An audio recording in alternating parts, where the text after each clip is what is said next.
I said a round date, so we're good. Start reclining. Oh, fuck.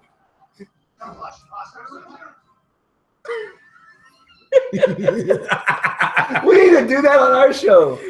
That'd be fun. Do random shit. Oh wait, we're recording? We're live? No, we're not live yet. Oh yeah, we are live. We are. Oh shit. What? Oops. There's no one on there. Look, if you're worried about it. What?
Do you have a list of everybody that was fired?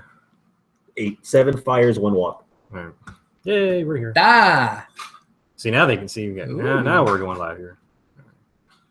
Porsche. Porsche's the one viewer. Oh. Well, let's see. See, you really shouldn't go off of that because people can go back and re-watch stuff and we get some more. No. All right. Shall we, boys?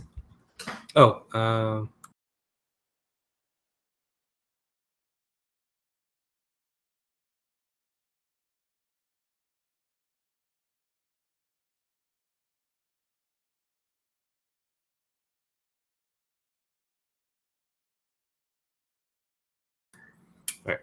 All right.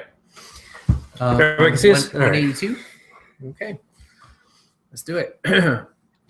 Live from La Cocina Studios. This is 182nd edition of Houston Wrestling Radio. This is Abel. This is Travis. And thank you so much for tuning in today, guys. We very much appreciate I it. forgot to press record. Ah, crap. You son of a bitch. Oh, geez. Where's Maurice when you need her? Take 2. Hey. You ready? You want to hit the clicker now? Yeah, go ahead. All right. Is that on the Yeah. what it needs to be on? Yeah. Snowball? Yeah. Yeah. Live from La Cocina Studios is 182nd edition of Houston Wrestling Radio. This is Abel. This is Travis. It's Chris. And thank you so much for tuning in today, guys. We very much appreciate it.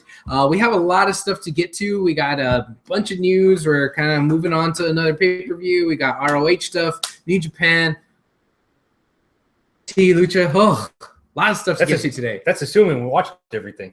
Oh, well, did we watch everything? I sure as hell didn't. I'll tell you up front. I didn't watch everything. Oh, okay. Well, let's hope that the listeners watched along.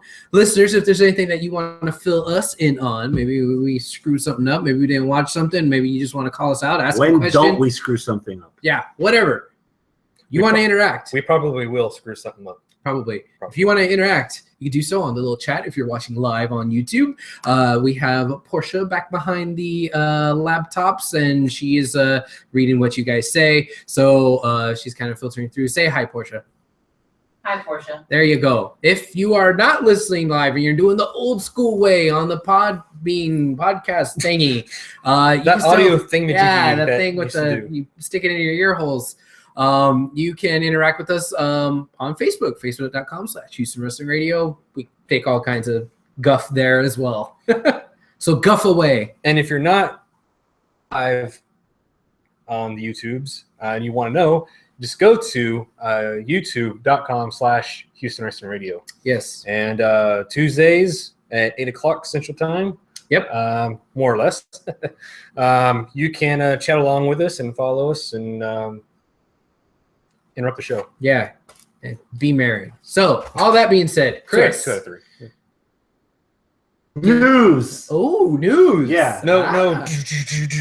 No, we're gonna try something different because of Travis. Oh, yeah? Yeah. You son of a bitch? Yeah, Yeah. Dick. We were watching Edgy Christian show, Oh, yeah? so we're gonna do the Chump Stain Challenge tonight. Oh, shit. I'm gonna act out every single person that just got laid off during this spring cleaning. Whoever gets the most points will be declared the winner. Make sure you're in frame for this. Okay, come this way over here. All right, you ready? Demi Sandow. There you go. That's one for Abel. That was bad. You always do that? Yeah, he did the The Akiet elbow. Oh. Aki hit the elbow. Okay. I don't think that was in frame. Santino. Yeah. Girl, bye. Cameron. Cameron. Yeah. Got it. Damn it. I'm Tistol. Oh, Hornswoggle. Oh. I'm gonna rage. Oh, Riley. Yeah, I almost said Baron Corbin. I wish. Torito. Gotcha. Ah, you son of a bitch. I hate those people sneaking across. Oh, Zach Coulter. Coulter. Wait, Yeah. did you get it? Yeah. Ah. Oh, Randy Barrett. Barrett. I think I got that one. Yeah. It's a tie. That's Right. it. Well, Barrett actually he was supposed to leave in June, so they just let him leave early. Wait, so who won? We tied? It's tied 4-4. Oh, Is damn. there a tiebreaker? Well, did somebody else get fired? No, not yet. No. We'll save it for next week. Oh, Nice, son of a bitch. So we're both chump stains? The suspense is gonna kill me for a whole week of who won the Chump Stain Challenge. Just like on the telly.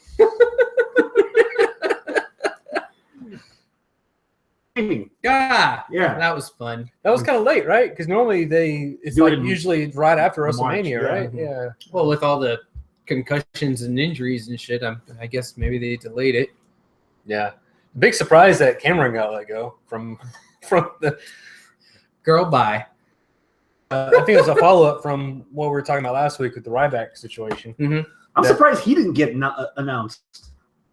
Suspended, so that basically means he's off your TV until his contract. That could have been the That could have tiebreaker. been the tiebreaker. There you go. We'll do a Deadpool for Ryback. Like, when do you expect him to get fired? Whoever gets closest. So yeah, after he did that big long rant on Twitter and whatever Tumblr or whatever the fuck it was, she was the only employee to say "Amen, brother" or whatever she said, and then I just kind of stayed away from her. It's like, ooh, I don't know her.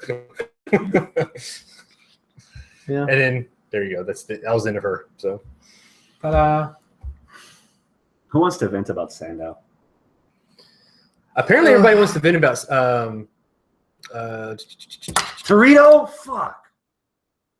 it was I'm no. not sure who you're getting at, Shrap. No, you're right. It was Sandow. Okay, what's that? For whatever reason, I was thinking Santino for a second. What? No. Oh, Sandow. Yeah. Yeah. Why is Sandow gone, but Curtis Axel's still around? I don't get it. I don't get it at all. Like they did so much with trying to get him over as himself after the Mizdow stuff, and then, like it worked. No, it didn't work. You didn't like him? Fuck. No. Because 2 weeks after he tried to get over by himself, what you gonna do, brother? That's what fucked it up. Exactly. There it goes. Yeah.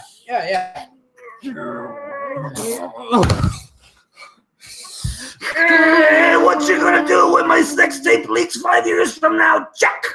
Is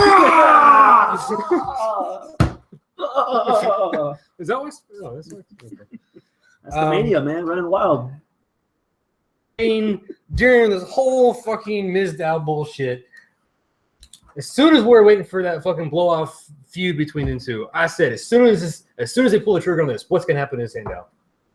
And that's what happened. And that should have happened to the Axeman instead. That's how I feel about it. I mean, they both had like really shitty, okay, at least one of them was the one who started out doing the Hogan thing. But then Curtis Axel comes along and playing off of it like he was riding the coattails of a shitty gimmick. Hey, you watch your mouth.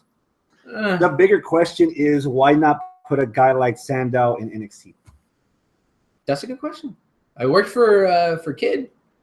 It worked for Axel for a while before he came back. Yeah, You know, I just think it's funny because there's I was so much wasted. I was on some websites and I was reading comments about this whole thing about all the firing and stuff. And yeah, everybody was saying, talking about the next live event you go to, Raw, whatever. So we want Sandow chance. Where is it? And all this Sandow bullshit. And I was thinking, motherfuckers, if y'all were actually maybe chanting that until before now, maybe he'd still be there. They were. It's just so that you can't chant for a guy that's not out there. Yeah, well, I mean, whenever he was out there, he was over. People were cheering for him. They liked him.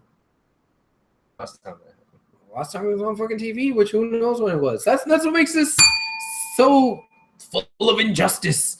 You didn't get to see him for whatever reason, and oh, see, we told you he wasn't over. Well, shit, he's not over because you don't put him on TV. But if he was, people would get behind the guy. I called it. I called what happened to him about a year and a half ago. So I'm gonna call it now. What's gonna happen to him? What's that? That, my friend, is your next TNA World Heavyweight Champion. Ooh, TNA World Heavyweight Champ, really? Huh. Yeah, sure, why not? Okay. it's funny he says that because if there's anyone out of the rejects that could have actually done something in TNA, it would have been Ray. Okay. Alex Riley. All right. Why? Situation like EC3 where you could have done more if you just let the talent grow instead of just pulling it out the weeds and just he had a course of direction. Dude, I was at the freaking tapings in Orlando for NXT and he was actually in a storyline where his not a storyline per se against someone in particular, but he had a storyline, he had a character, he had a path, he had a gimmick, he had enough to work with, but they didn't give him any space to work. Yeah. There is. It's almost like they had the gimmick for him and they let him do it. And then I don't know if it was because of the taping schedule or what, but like on Injuries the way too. no, not even that. It's like when it came over through on TV, it's like he did like a week or 2 weeks of I've been gone for this long and no one knows where I'm at, but I know what Sami Zayn had for breakfast or whatever the gimmick, whatever the promo was. And then they did that for like a week, maybe 2 weeks, and then that was it for like 2 months, and then he's starting to show up back on TV. Mm-hmm. Oddly enough, I saw NXT after the news got out that he got fired, and it was just more humorous than anything watching him bitch about Nakamura.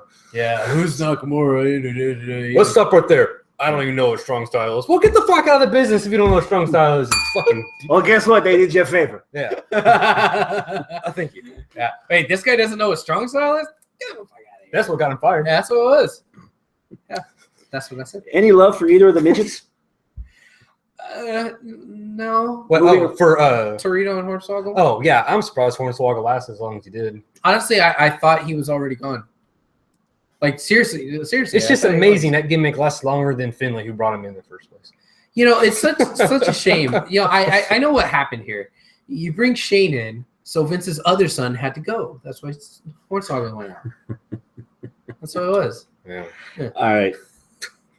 I think we've went on for weeks about Barrett. Do we need to say anything about that? It's been so long. We already know everything about it. What happened. about Zeb?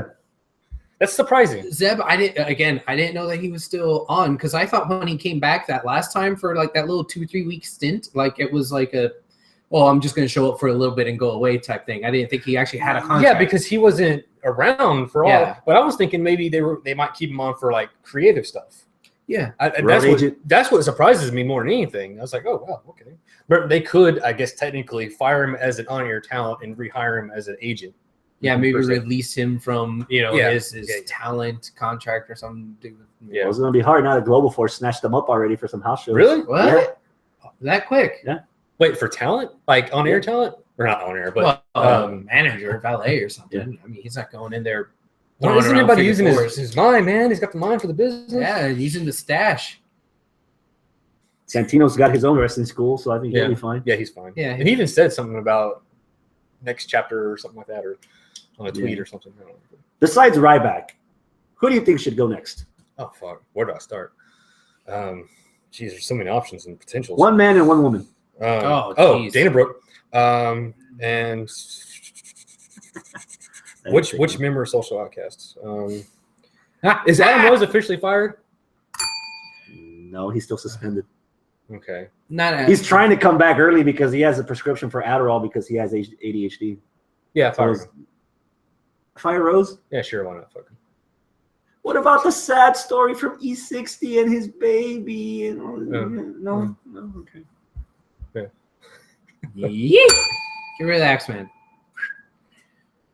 If you're gonna do it to Sandow, you may as well do it to Axel, because Axel was a shittier version of Sandow, and if Sandow's not good enough, Axel's not good enough. Wait, So how get him out. is Axel a shittier version of Sandow? Because he was the one that was trying to be like the Hogan gimmick, and it didn't work out. And no, Sandow was a better wrestler. He was a better talker, and yeah. But do you think that's his fault for them dragging that gimmick out? Because he was doing what he was supposed to be doing. He was on TV. Maybe, but that doesn't exclude the fact that You don't like him in the Social Outcast, or how much of this is you just being a little bitter? both. Okay, maybe he's honest. Yeah, But no, I mean, you're saying Axel was better than Sandow, better wrestler in general. Okay. Forget the gimmicks. Forget the gimmicks. Forgetting the gimmicks. As much as people are bitching about untapped Talking potential, to wrestling. untapped potential for Sandow, I think the untapped potential is there for Axel. Put him back in NXT. Let him get defined. I think the potential is there. You could have made that same argument for Sandow. Yeah, but he ain't too late. Yeah, well, Dude, if you're gonna get rid of Sandow, get rid of Axel. That's my pick, Axel. From the moment Right. Axel first debuted, he had about as much charisma as a bucket of paint. Mhm. Now in the Social Outcast, at least he has you could see more of himself as a personality as opposed to just an ironing board. Because You the know, chains are off. just one chain. He still has a chance. I mean, shit, who would I get rid of first? Wait, you said one man, one woman. Yeah, so go. Well, yeah. Nia Woman. Jax. What? Yep. I mean, they try to do so much, and I just think they just need to scrap it. Let her go to Japan or Mexico, do something badass there. The next Bull Nakata Oh yeah, or Awesome Kong, whichever. yeah. I think she could be utilized better elsewhere, and I think she could also learn more elsewhere. So yeah, Chris.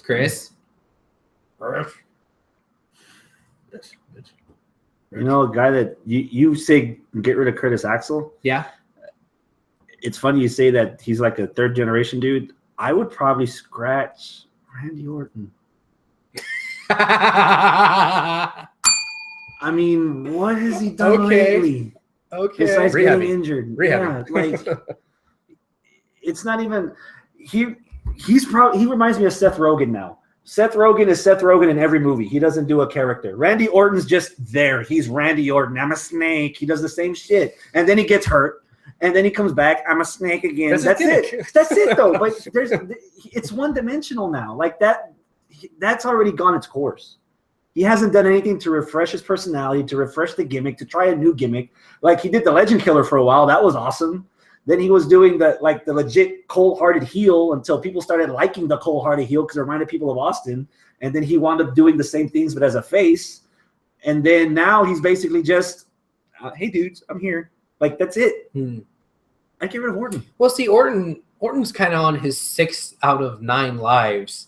You know, he's not quite there yet. Give it time. He'll get himself out. Yeah, I mean, like people were calling for his firing when he hit that second wellness policy violation, and it was only the second because the first ones, even before that, was before they started counting 1, 2, 3 strikes you're out. So he's had 3 strikes, but only 2 were documented because only 2 were in that program or whatever. So and then shitting in the Divas bag and this and that and like Allegedly. Allegedly. He's done so much stuff that like he should have been fired a long time ago, but he never has. And the other thing about the Orton pick, And that'll free up a lot of cap space as well. that's exactly what I was about to say. You get rid of Orton, you could have maybe kept Sandow, maybe done something with A-Rai for the last time, kept one of the midgets for the kids.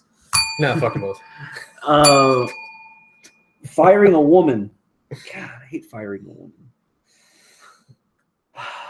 I don't know if that was a Yeah, I don't know how sarcasm. to take No, that it's one. There's not a woman that right now on the roster that I detest enough to fire. Really? Really? I don't Okay. believe that for a fucking second. Okay. No, he likes boobs, so yeah, makes sense. It was a toss up between, for me, it was Dana Brooke or Eva Marie, but Eva Marie's got assets.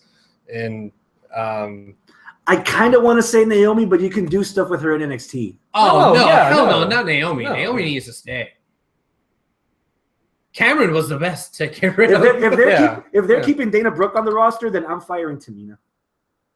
Oh, You can only have one Butch. No, you can have. You can. are we having this conversation? Okay. Tamina and Randy Orton would be my picks. Okay. Did we just do an impromptu answer HWR there for next week? Oh, Should we throw that out there? yeah, sure, guys out there listening in YouTube land or on podcast land, let us know who would you, one man, one woman, who would you have thrown out with the bathwater with the the rest? If you pick Darren Young, he counts as a man. We'll just get that straight. One dude, one chick. Who would you have added to the list of firing? Darren Young for both the men.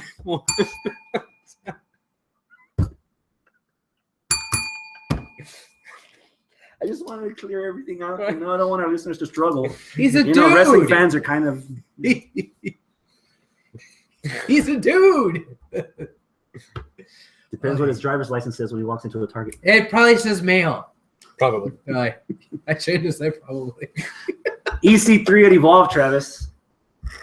Yeah, that was interesting. Oh Lord. Yeah, there was I don't know if it was just a normal house show that they normally do for Evolve. It was an pay-per-view. It was an actual Was that event. pay-per-view? Yeah. And this was in California, right? California way. think so. Is that where they do it? Yeah. So from NXT, Johnny Gargano, he was in a match. Against TNA's current champion, Drew Galloway. No, he wasn't fighting him, I don't think. He was It was. That was the main that was the event. match? Yeah. Okay. We announced it last week, the card. It was Okay. Drew Galloway against Gargano. Okay. So during the course of this, EC3 comes out and, Stops the match. yeah, interferes. beats down and then proceeds to cut a promo. This is interesting. It's just they started talking about how I guess how bad it is going over to NXT WWE because EXT3 was there at the start of NXT. Yep. When it was still a game show. Yeah, I think he was on he was in season 3. I think when they first went to they started doing. He was on the first season after it was all women. It was on Hulu, I think, at the time. Yeah, something like that. Right. I think the- he was the on season fourth- 5. He was in the 4 was fourth- all women, no, right? He was on the 4th season. The first season, That was Nexus. that was Wade Barrett. The Yeah. second season was Loki. Caval That's won right. that. Yeah, yeah. okay. And the 3rd season was all women. The 3rd season was all Right, women. right, yeah. Okay, And so he was in the 4th. And wasn't the 4th season redemption for all the losers? Was it? it? Was it It was EC3 okay. in season 2 that Caval won? That Loki won? Maybe. Because I remember one of it being redemption. Something like that. But yeah. Anyway, or 5. Yes, so whatever. the thing is, yeah, EC3 kind of going off about how shitty it is being in NXT and all this other stuff, and all these other guys from Evolve was coming out, and EC3 and Galloway were beating down everybody, and the promo continued, the feud continued for a while. So it was interesting that we're having TNA guys attacking NXT Evolve, guys. well, NXT guys adding Evolve show. With Evolve guys trying to compete for an NXT tournament. Exactly, yeah. So this is interesting. Doesn't that kind of sound like when WWE and WCW had 2 guys wrestling each other at an ECW show? Yeah, that was when Mike Awesome against Taz for the ECW title Yeah, he was a WWE guy versus a WCW guy for the at EC title. at an ECW event. Yeah. Yeah, so it's reminiscent of this, but this is more. It's intricate, I think. It's just something that's going along the lines of that cruiserweight. They changed the name of that too, by the way. Cruiserweight Classic. That's what it's called now. Alliteration. Yeah, gotta love it. So Cruiserweight Classic. it's a classic. So I don't know where they're going with this, but I think it's very interesting what they're going to do. I don't think they're going anywhere with it. You think it's one off? I think it's EC3 trying to get some fucking something on him, some momentum, just going out there saying some stupid shit at a Evolve show, which I know I'm probably gonna catch some flack for this, but Evolve is just another indie that nobody really knows anything about. Like, I'm sure there's some like fucking Jaime out there who'll probably say something about that, but you know, it's Evolve. Well, there's 2 points in particular he made in the promo that I want to get y'all opinions on. Number one, he said, independent wrestling, it's not because you fail in the corporate machine, it's succeeding in spite of it. Okay. Because Drew Galloway and EC3 are now champions, or were champions, heavyweight champions outside of WWE. Mm-hmm. What do you think about that? I kind of chuckle a little bit because it's like, how much of that is sour grapes? Exactly. I mean, yeah, you're a champion in an indie league, you know, but you were part of WWE at one point, so name recognition. Yeah. Going along with that, yeah, you could be a big big fish small pond type thing. Mm-hmm. Of course, you're going to be the champion over there. So yeah, I think you summed it up pretty good. Just sour grapes, or what'd you say? You said sour grapes. Who said sour grapes? I said sour grapes. Yeah. And then when Gulak got beat up, EC3 goes, "This is a microphone. This is how you do a promo. This is how you sell seats. This is how you get people to like you. Not by doing flips and false finishes." Mm-hmm. Now, see, that's interesting because that was more of a stab at the indie stuff. Basically. Well, the tournament's also indie stuff all in general too. Because I mean, fuck, look at the Bucks. We're gonna get to the Bucks in a second. Yeah, I mean that's one of the big criticisms about like indie wrestling. Oh, and it's just super indie flippy dippy. All that shit that who's it, Pritchard? Yeah. That all that shit that he says. So it's kind of weird because like on the one hand he's like praising indie stuff, and then in the same promo he's like, because you're shit. Like like, all right, make up your mind, EC3. Like, you're proud that you came from the machine, but you're also shitting the machine. Like, I don't know. Man, that's really. I mean, yeah, sour grapes. That's what it's. He came off sounding bitter. The whole thing. But the thing is, like, I was reading online about when this thing broke, that a lot of people were saying this is like they're doing a TNA versus NXT storyline in Evolve, and the promoter of Evolve was and he was talking, or Dave Meltzer. He pointed out that this is not a TNA versus NXT storyline. This is more of a like anti-establishment or anti-WWE storyline. But it's one of those things where Evolve right now with their relationship, they're not going to do anything that's going to rock the boat. And they did get approval from WWE first before. They're not going to let anything. They're not going to let anything go through that as far as the angle goes. That's going to rock the boat with the relationship with. They WWE. just started that. How true is that? Did WWE give approval for EC3 to say all this shit? Well, I mean, I'm look. Like, was all this scripted, and then they hand it to Triple H, and then Triple H read it over and say, "Yeah, sure," or did they say, "Hey, we might say something about you guys"? Oh, okay. I can imagine the promoter of Evolve going in and making a phone call and say, "Hey, look, we got this idea for a thing. Do you mind if they come in and just ramble on about the indies and everything?" I'm sure they're like, "Okay, sure." Devil's advocate. Isn't NXT anti-establishment against the main roster anyway? So doesn't that kind of add a little credence to this, at least trying to wrestle for NXT? I mean, you could have made the argument after season 1 with Nexus and all that. And I think that's kind of what they were going for. But like since then, it's like, hey, we got somebody else from NXT. Oh, we have Kevin Owens running around with the NXT championship. Oh, yeah, Sasha made her debut and she's the NXT women's champ. Like, no, it's very amicable relationship there. They're not like it's cross on WWE television yet as far as NXT. The NXT locker room is anti-WWE, or they haven't gotten there. No. Well, the worst you got was Finn saying that he wants to stay in NXT. Yeah. Actually, the most has been from Raw. I know we're jumping shit, but Cass being one of the newest guys from NXT, getting in Jericho's grill about this is the new generation again, overthrowing the new generation. No. Yeah. You don't think that's adding credence to at least that? No, that's no.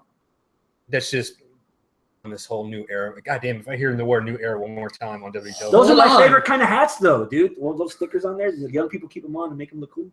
New era hats. Portia, last night when we were watching Raw, you were keeping a tally. Oh, yes, it was. How many times was the phrase "new era" uttered last night? 15. Jesus. 15 times. 10 in the first hour, and then interspersed in the last 2 hours. And that was not counting like flashbacks or earlier tonight, blah, blah, blah. 15. Phrase Wow. New I knew it was era. a lot, but damn, 15. 15. Let's brighten the mood. House of Hardcore is coming. Anti-establishment. Yeah, okay. We posted that on our Facebook page. Yeah. And I was actually surprised at how many people were Into Yeah, they're hitting on it. But you said something before we started recording, though. The actual Facebook events, like you said, how Right many? now has like only 70 people, 75 people that are liking it. And I can Really? kind of understand why, because I also was interested in a Tool concert that's about to happen at a Home Depot. Somebody's been posting these weird random Facebook events, and it was hard to take the shit seriously. Like, I don't want to see Limp Bizkit at like fucking Helios. Are you or going? Westheimer. Are you going to Metallica to see any scrap metal? I'm so there, dude. $2 bills. That's your mission, You pay us the $2 bills. bitch. But yeah, We man. need them. We're running out. Yeah, House of Hardcore, Tommy Dreamer. I mean, the last time we saw Dreamer was the Busting for Autism benefit, right? Yep. Last believe so. year? Something it like last that. year? Something like that. Yeah. Yeah. Okay. Yeah. It just kind of snuck up Yeah. on me. It was just showed up on Facebook. I don't know exactly who's organizing this aside from Tommy himself, which hasn't, from what I understood, hasn't been the MO. Like it's It's He'll kind of bring- like Evolve. They have Yeah. numbered events. So yeah. it's- Well, I mean, but from what I understood, if anything was going to happen with House of Hardcore here, it'd be with like other promotions or other people, that type of thing. But I guess they are just coming and bringing themselves, and you only find out through a Facebook event. What? You mean okay? you mean a promoter's bringing his own is promoting his own stuff? What the hell are you Well, saying? I don't. That's the thing. That's the thing. I don't think he's been promoting it well. Like all I saw was that one Facebook post, and I don't know anything else about it. Yeah, there's no. Yeah, I don't know. If it's just I guess this is a house show, but I mean, is this Metallica at C&D scrap metal? Like, is this a real thing? yeah, because they're Who last cares where? It's fucking Metallica.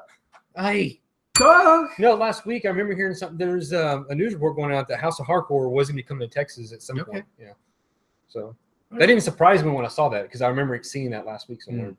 Now, which one of you two actually posted it up on our Facebook page? I did. Okay, the event we've been waiting for years. Andrew Williams kind of called you out on it, and I kind of felt the same way. It's like, have we really been waiting for this for years? It was sarcasm, right? Oh, were you Sure. being sarcastic? Why not? Yeah. Sure. Okay. I thought I took it as being. Oh, well, I don't know. I mean, I thought he was just trying to sell it. Oh no, it can sell itself. Oh, Yeah. House of Hardcore. Yeah, let me tell you how much it's gonna sell. They have VIP tickets for $200. What? Front row is $50. Second row, $45. Third row, $40. General admission, $30. Damn. Oh, shit. Dude, that was more expensive than whenever Ring of Honor comes from San Antonio or to San Antonio. Yeah. Their front row is usually like what, 75? 60? Something 60 like or that. 70? Yeah. We usually get third row for like 20. What do you get for VIP? Or fourth row? 200 Yeah, bucks. what's the $200 Let me find out because I'm on the website right here. You got it? Mhm. Well, okay, well, she beat you to it. What's on there? A front row seat to House of Hardcore, free admission to the Icons of Wrestling and Comic Book Collector Fest What? earlier in the day, Oh, that little. Icon Collector Fest. Okay. a free event poster, free photo ops with all the stars during the House of Hardcore meet and greet, Okay. front of the line access as you will be the first fans to enter the arena, So you're getting the front of the line, all of you that paid $200. Gotcha. That one person. Okay. Well, Don't okay. make fun of Elmer like that. Come on. He works hard for his Aw. money. He works hard for his money. Yes, he does. You don't know that. Yeah, wow. Wow. Okay. So you get into the fest, you get to take pictures with everybody, you get front row, and you get a poster. Yeah. Okay. For $200? Ugh. I mean that I guess they're proud of their shit. Well, how much is the fest, and what's going on at the fest? The collecting thing. Is there going to be any tables of anybody?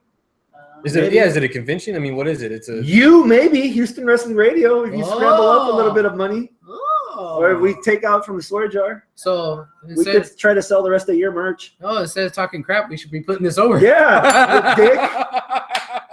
Next week we're going to be singing a different. The tune. one behind the curtain could try to get us some interviews instead of you Right. busting chops. Yeah. Oh. Dick. maybe he likes busting chops. Right now, it's just Tommy. Just Tommy at the festival thing. Yes. Oh, I think she said he was the only one that paid the $200. Fine. Let's be serious then. Nakamura against John Yes. Cena. How about that? At House of Hardcore? How about Kevin Owens against Brock Lesnar? Okay, maybe How I will about- pay $200. How for about this. Asuka versus Charlotte? Okay, yeah, This this is Yeah. all the Pasadena Convention Center. Fuck that noise, boy. This is Honolulu, Hawaii. Apparently, it's becoming a network special. Wait, House of Hardcore is going to be Fuck Honolulu, no. Hawaii? That's W- too many H's. There was a WWE live event which might become a network special. Oh, we're talking And about WWE. And yeah, it's Oh. the show. Yeah, I'll shine that thing at me. So that's becoming a network special. All right. The house That's show in got Hawaii. yeah, that's got everybody in tizzy. When is that? June 20 June something. something? 24th. I think. Yeah, end of June. Yeah. End of June. Okay. So it's 2 So we a.m. got- Central Time if we're watching it, if they air it Fuck? live. Really?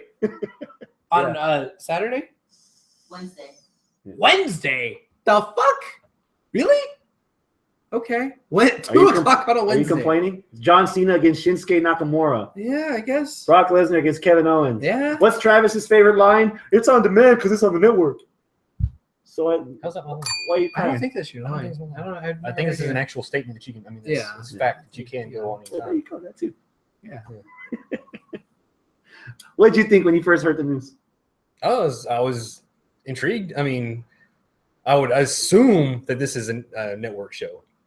Everybody's assuming right now. That hasn't been officially announced that this is on network. Everybody's like, "Oh, this better be on the fucking network." Oh, right now it's just a house Yeah, show. just right now it's just a house show in Hawaii. Oh. But for God, there's those three matches. Asuka versus Charlotte. Yeah. Ooh. I mean, damn, this is gonna be One Flair is gonna die. They can figure out which. Getting to on the plane, I'm sure it'll be quite the challenge. Yeah. Yeah. I mean, I don't know. As cool as it would be, I kind of want to see Nakamura versus Lesnar more. Okay. But and here's the thing: I'm at the point right now where Lesnar's he's got to show me something else. I'm The sorry. hell you say? I'm gonna lean in for this.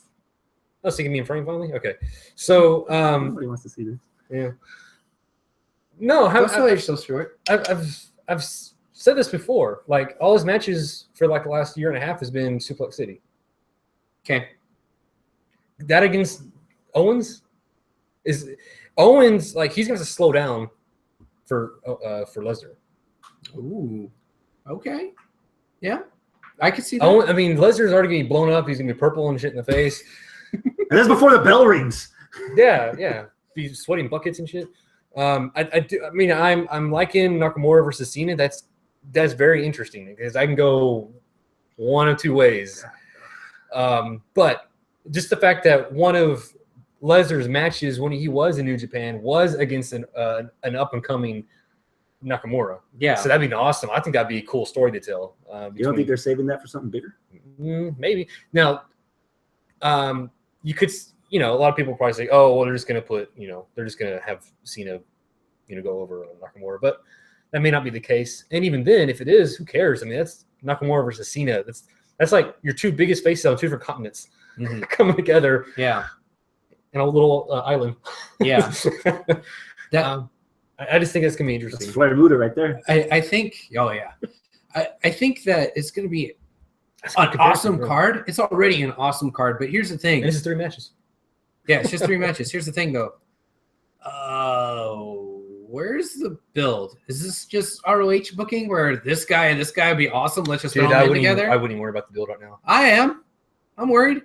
I mean, you're announcing these matches and like, oh, we're just gonna sell it on these 2 matches or 3 matches without like any build That's why whatsoever. right now it's just a house show, bro. Because while Raw was airing on Monday in Hawaii during commercial breaks, they were announcing it as just a house show. The next time they come to Hawaii, it's gonna be It's the first time in I think 11 years that they're going back to Hawaii. Wow. So that's probably why they're stacking the card like that. Not to mention the Beast in the East special. Yeah, There was only one match Yep. that had storyline build, and it Yep. wasn't even the fucking main roster. you're right. So it only takes one match that they might announce later. Returns after Extreme Hardcore House Payback rules and runs into Owens or something. And there's your one match that has build. Mhm. That's all it takes. You're saying you're not going to be intrigued with that entire card? No, I'm going to be intrigued, but I'm going to be a little bit disappointed if this is just a non-canon, just throw stuff together, one night only type thing. Like if this leads into something, it leads into programs Chris, with all we've of had these this people. conversation with him before. He's not going to budge on it. Let me just tease you with something real quick. Oy. Have you been paying attention to Raw? Yeah. What are we having right now? Did Jericho getting his light bright jacket torn up? That brand of hat that doesn't want to be mentioned in front of the ginger? The brand of hat? The new era? Oh, that's Look a hat? the people on these matches. Uh-huh. Nakamura Yes. against Cena. Yeah, Kevin Owens Uh-huh. against Brock Lesnar. yeah, Asuka Uh-huh. versus Charlotte. yeah, They're both new. yeah. They're both new. Right? Yeah. But she's already been hard out Yeah. on the main roster. Yeah. You don't think this is gonna be the extension of? If they fucking push it that way. Well, we still got 6 weeks. I Fuck, know we we didn't even realize that next week's a freaking. I know we got 6 weeks. I'm saying that I hope that that's how they do it. If that is how they do it and they build it, hell yeah, that'll be awesome. But I'm afraid that we already know what the card is. They're just announcing it as a house show. We don't know if it's going to be on the network. It's going to be just like this one-off thing, and that's it. I hope you're I right. told you. I I told don't you. know. No. I still gotta try. You got Just try. like Cena in the camp. Yeah. Right. Never give up. Hey guys. That's it for the news. Oh, Was it? Was it? Yeah, that's There's- it. oh, okay. Shit's 35 minutes. Yeah. all right. Portia, you were scribbling some stuff over there. What are the people saying? Let's see, people are asking in regards to the fire-ins. The firings. The fire-ins. The firms. Fire-ins. That's a bad one. Why didn't they just go ahead and, since they're really pretty much, they're all short of people anyway with talent. Get it? Torito and Hornswoggle short of talent. Stop. Okay. Why have NXT if they're not going to help better the talent that they currently have? Torito Hornswoggle his penis. What's the difference? Yeah. Good point. Not you. You, whoever asked that Of question. course, you don't have a point. I can tell from. Well, yeah. No, Start talking about Miz. You'll see. Yeah. Yeah. No, that's exactly what you were trying to say earlier about why not just throw Sandow into NXT? Like you could have done that the way you do with Kid, the way you do with Axel. Like it makes no sense. You're just gonna go ahead and just waste talent. Here's another option if you have too many injuries. Fucking cut Raw to 2 hours. What else? Mind blown. Oh, that is- Okay, cool. What do we got next? NXT. Oh, I've okay. been waiting to do this transition all day. Oh, yeah. What day of the month is today? 10. 10. 10? It's the Yeah, 10th. it's the 10th of May. 10. Match of the week candidate: Austin Aries against Ty Dillinger. What the hell you say? Go. Really? Yeah. But you're the one who said much of we can't defend He yourself. just said the hell you saying. You want him to defend it. What the hell? Defend yourself. Okay. sir. The chemistry we got with Dillinger and Nakamura, Mhm. it like bled over with Aries, and especially since they're the same height, their movesets are kind of the same, the speeds are kind of the same. Like I would love a little 3-week rivalry of this. Aries' next NXT match. It was. Okay. I wanted more, dude. Yeah. I loved it. It was fun. Okay. I might have to go back and rewatch that. I know that I watched it, but nothing stood out enough. Maybe I just wasn't paying attention enough. You probably weren't paying attention. The only thing I remember was after the match, the post interview, he was eating a banana, or he's about to go eat his banana and refill his potassium levels. That was very funny. But he did. I liked how he made a point of that. Even he admitted that he's gone under the radar or whatever. Like it's gone unnoticed. So maybe they are noticing that, and they are going to rectify that. So Yeah. maybe. Yeah. Got to fill up the potassium level though. Yeah. We spoiled it last week. What'd you think of EY? Uh, Ah! you okay, Trav? Okay, EY and Joe. Exhibit B, sarcasm, Andrew. Dick. Yeah, dude, I don't know, man. It's like I wanted to like EY so much when he was a leader of World Elite. You know, like he had so much potential, and like, He's laughing with his mouth open. That's Yeah. really sarcastic. like, dude, I don't know. Like, EY just doesn't do it for me now. You know, you just don't. Like, I mean, I'm not interested. I don't care. Like, I understand that he was kind of like the darling of TNA for a while, especially after AJ left. You know, but at the end of the day, it's EY and Joe and NXT ring when this should be TNA 2-3 years ago. You know, and like I don't care. I don't care. Ginger?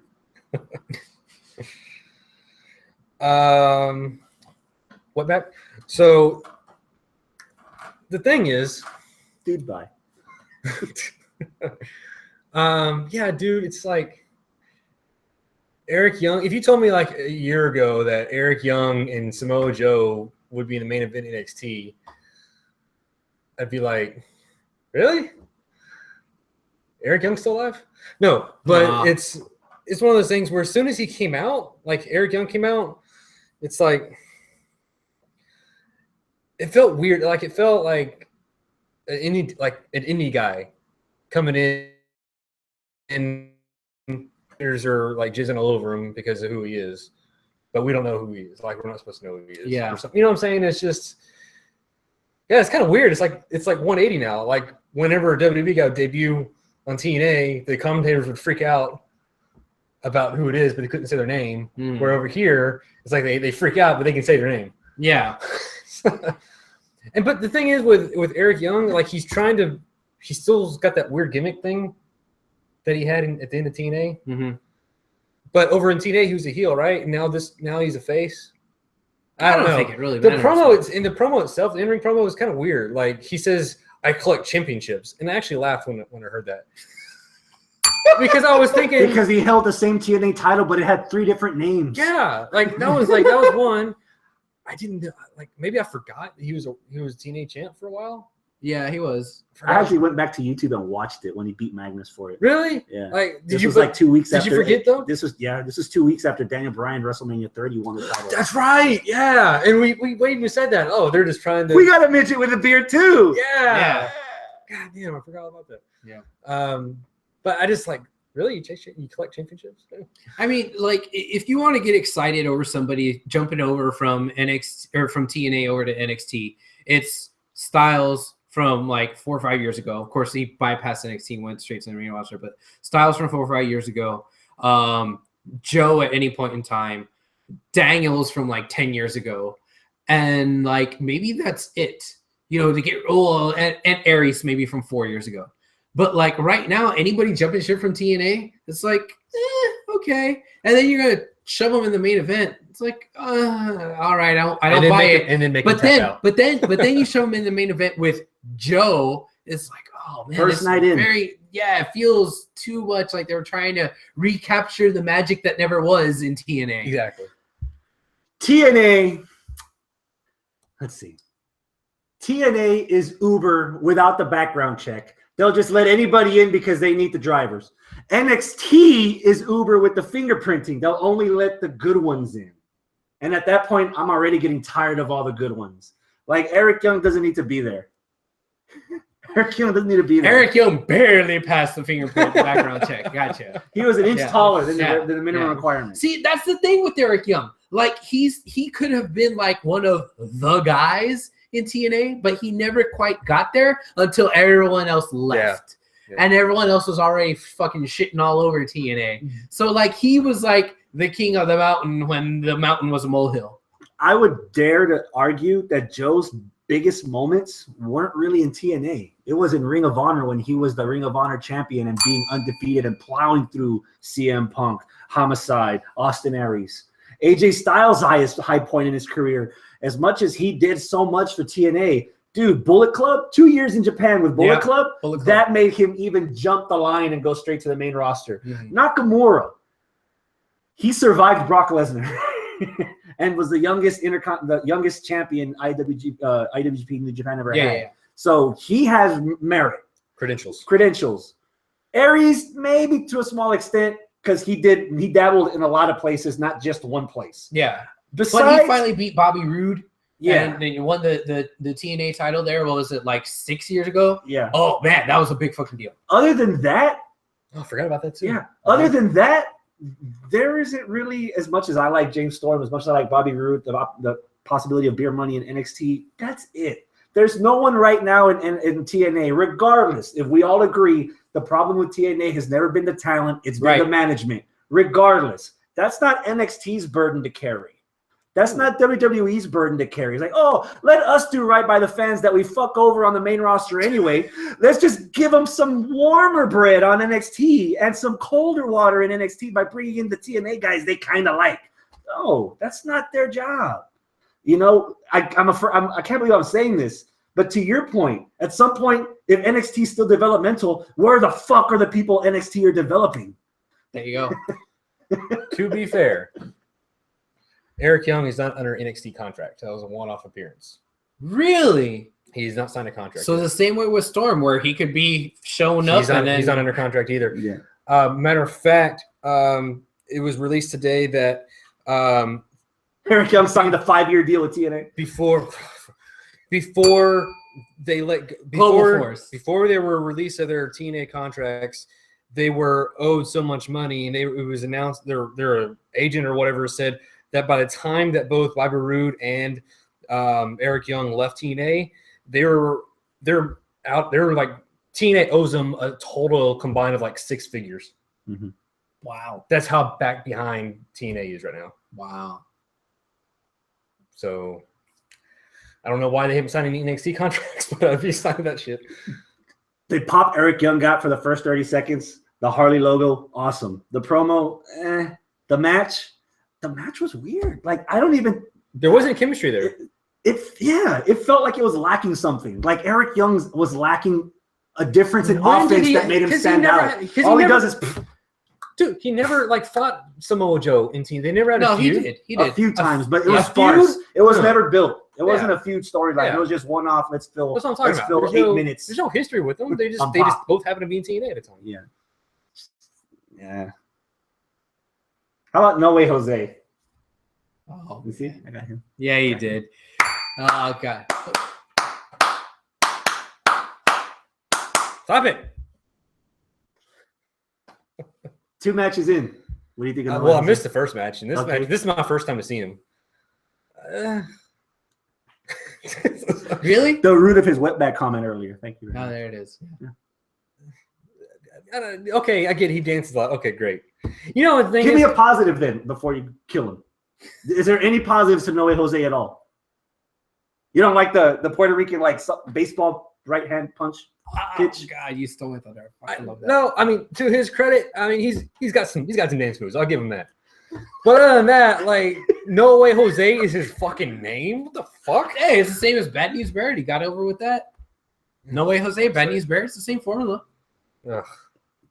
Anyway, whatever. I get. I don't And mind why it. does he like? Kill him. And like he, like he was like dancing around shit, but he had like a mean like expression on his face. Like, dude, why are you mad? Like, what? Like I didn't get it. I Like, don't think he had a mean expression. When you're in the mode, dancing mode, you can't fuck up. yeah, he was like serious. He had the brow going and everything. Yeah. Ask Fandango. And Fandango looks like he's having a good time. Yeah. No, he doesn't. Nah, I totally got Big the shocker. Fucking Abel over I here. fucking loved it. I love it. Like it was fun. He's just fun. You know? But he knows when he has to fight. yeah. That promo last time, I kind of Yeah. liked it. You know, the last time that we saw him, you know, I talked about when they slapped the headlock on him, asked him, and he's like, "No way, Jose." You know, I thought that was funny. But you stole my thunder with the little baseball pitch punch. Like, what the fuck is that? That just made me laugh so much. It's not laugh so hard. You know, on top of the goofy dancing, I don't know. I like it. He's probably the next favorite of mine as far as comedy relief characters go. And I like me some comedy relief characters. So yeah. Over under, he makes it to the main roster in 6 weeks. 6 weeks Nah, under. 6 months. Oh, months. You saw how Under. fast they pushed Adam Under. Rose after he got. Yeah, I think they're not going to repeat that mistake since Yeah. they did that with Adam Rose. They learned their lesson. They're Unless not gonna do it Fandango's again. on the chopping block. Oh, yeah. Because you can't have two dancing guys. Because you know what they were going to do then. The dance off. Like, Every week. Yep. Did either of y'all watch Revival against the Hype Bros? I watched it. It was good. Maybe a match of the weekend. I fell asleep through it. I just fast forwarded through it. It's, yeah. You It's did? Something about Why? It's fucking Hype Bros, man. Thank you. From now on, I just like Hype Bros. God, fuck. But it's the Jesus Revival. Christ. Who gives a which one's Dawson? Which A one's naked Charlotte against fucking Dana Brooke. He's still gonna fast forward it. Yeah. Dash is the one that actually looks like Dash from The Incredibles. The one with the crew cut, not the balding. Got an Incredibles reference to try to please you. No, like that's how you can tell the difference. That's why Dash is called Dash. He actually looks like Dash. Caption that face, somebody Yeah, in the chat, please. yeah. That face just got us another viewer. Like a grown up version of the kid from The Incredibles. I'm gonna try That's this what he looks again. like. You're down. You're gonna kill Jose. Say something positive about Nia Jax before you destroy her. Oh, Her squash of our friend of the show, Tessa Blanchard.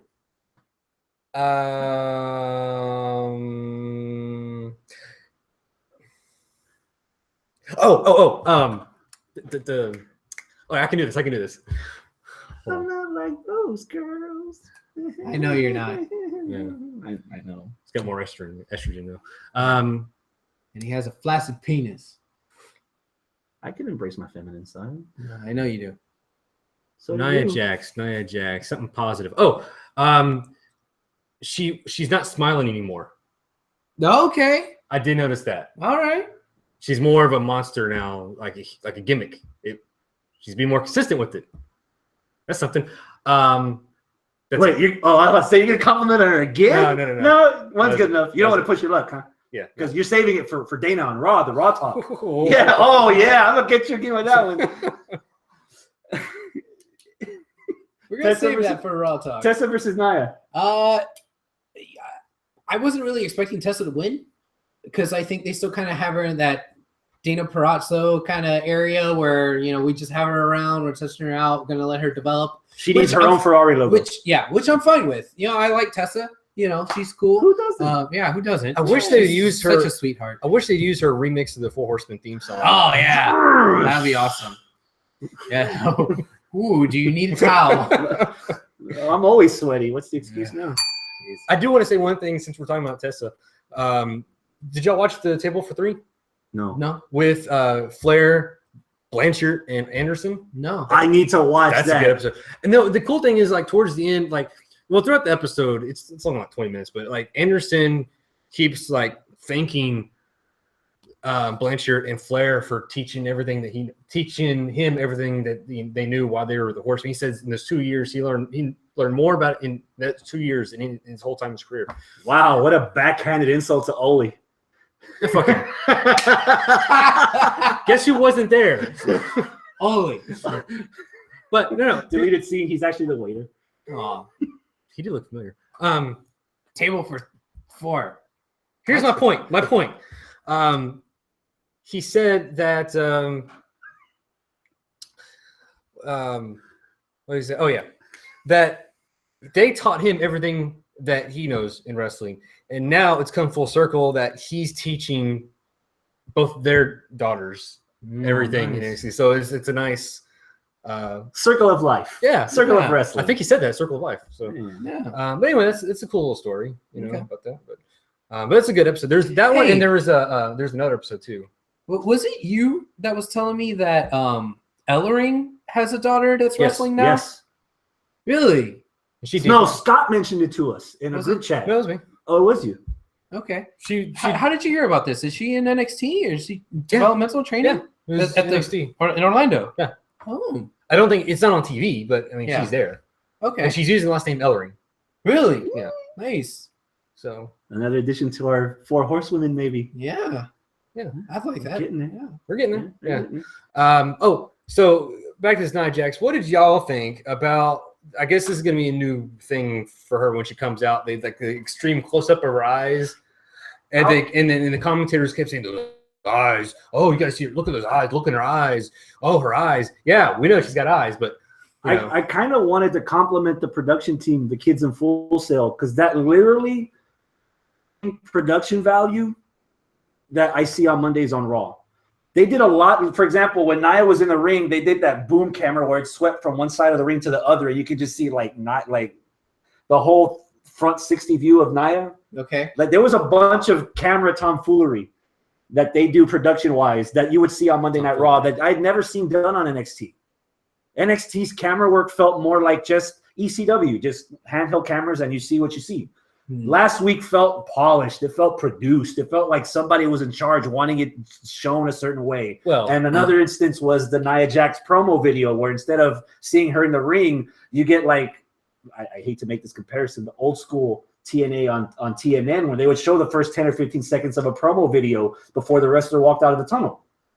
You got that 10 or 15 second video of Nia Jax, and then they closed up, they phased out of the promo video and zoomed into her eyes, and then zoomed out to her face, and they like, I could tell that I can notice the production values were a lot better on this episode of NXT than I've ever seen on any regular episode of NXT. well, you're coming off of like 4 weeks of probably handheld shit on the from the K. Billy Hutchinson Convention Center to now we're back That's a to good Full point. Sail. But even before, like that didn't notice- added feature, they'd never done it even before on Full Sail. I don't know. So, are you just hating Nia that much? You don't No, I don't. I just never. I didn't notice a difference in production value. It's just- the zooming in and out of Ty Dillinger when he first came out. Hmm. The promo video of Ty Dillinger's countdown, the graphic on the screen. Yeah. They'd never done that before. They did. There was a lot of instances of that. so where- sad when I fast forwarded it. Huh? Yeah. All that work wasted. Okay. So I just wanted to throw that out there. Yeah. Good job. Yeah. Somebody's got. He asked you, what'd you think of Nia versus Tessa? Yeah. Like, I mean, it was just a I hate the match. fact that Tessa's being on the receiving end of. She's like the punching bag right now because the week before that yeah. she lost to Alexa Bliss, right?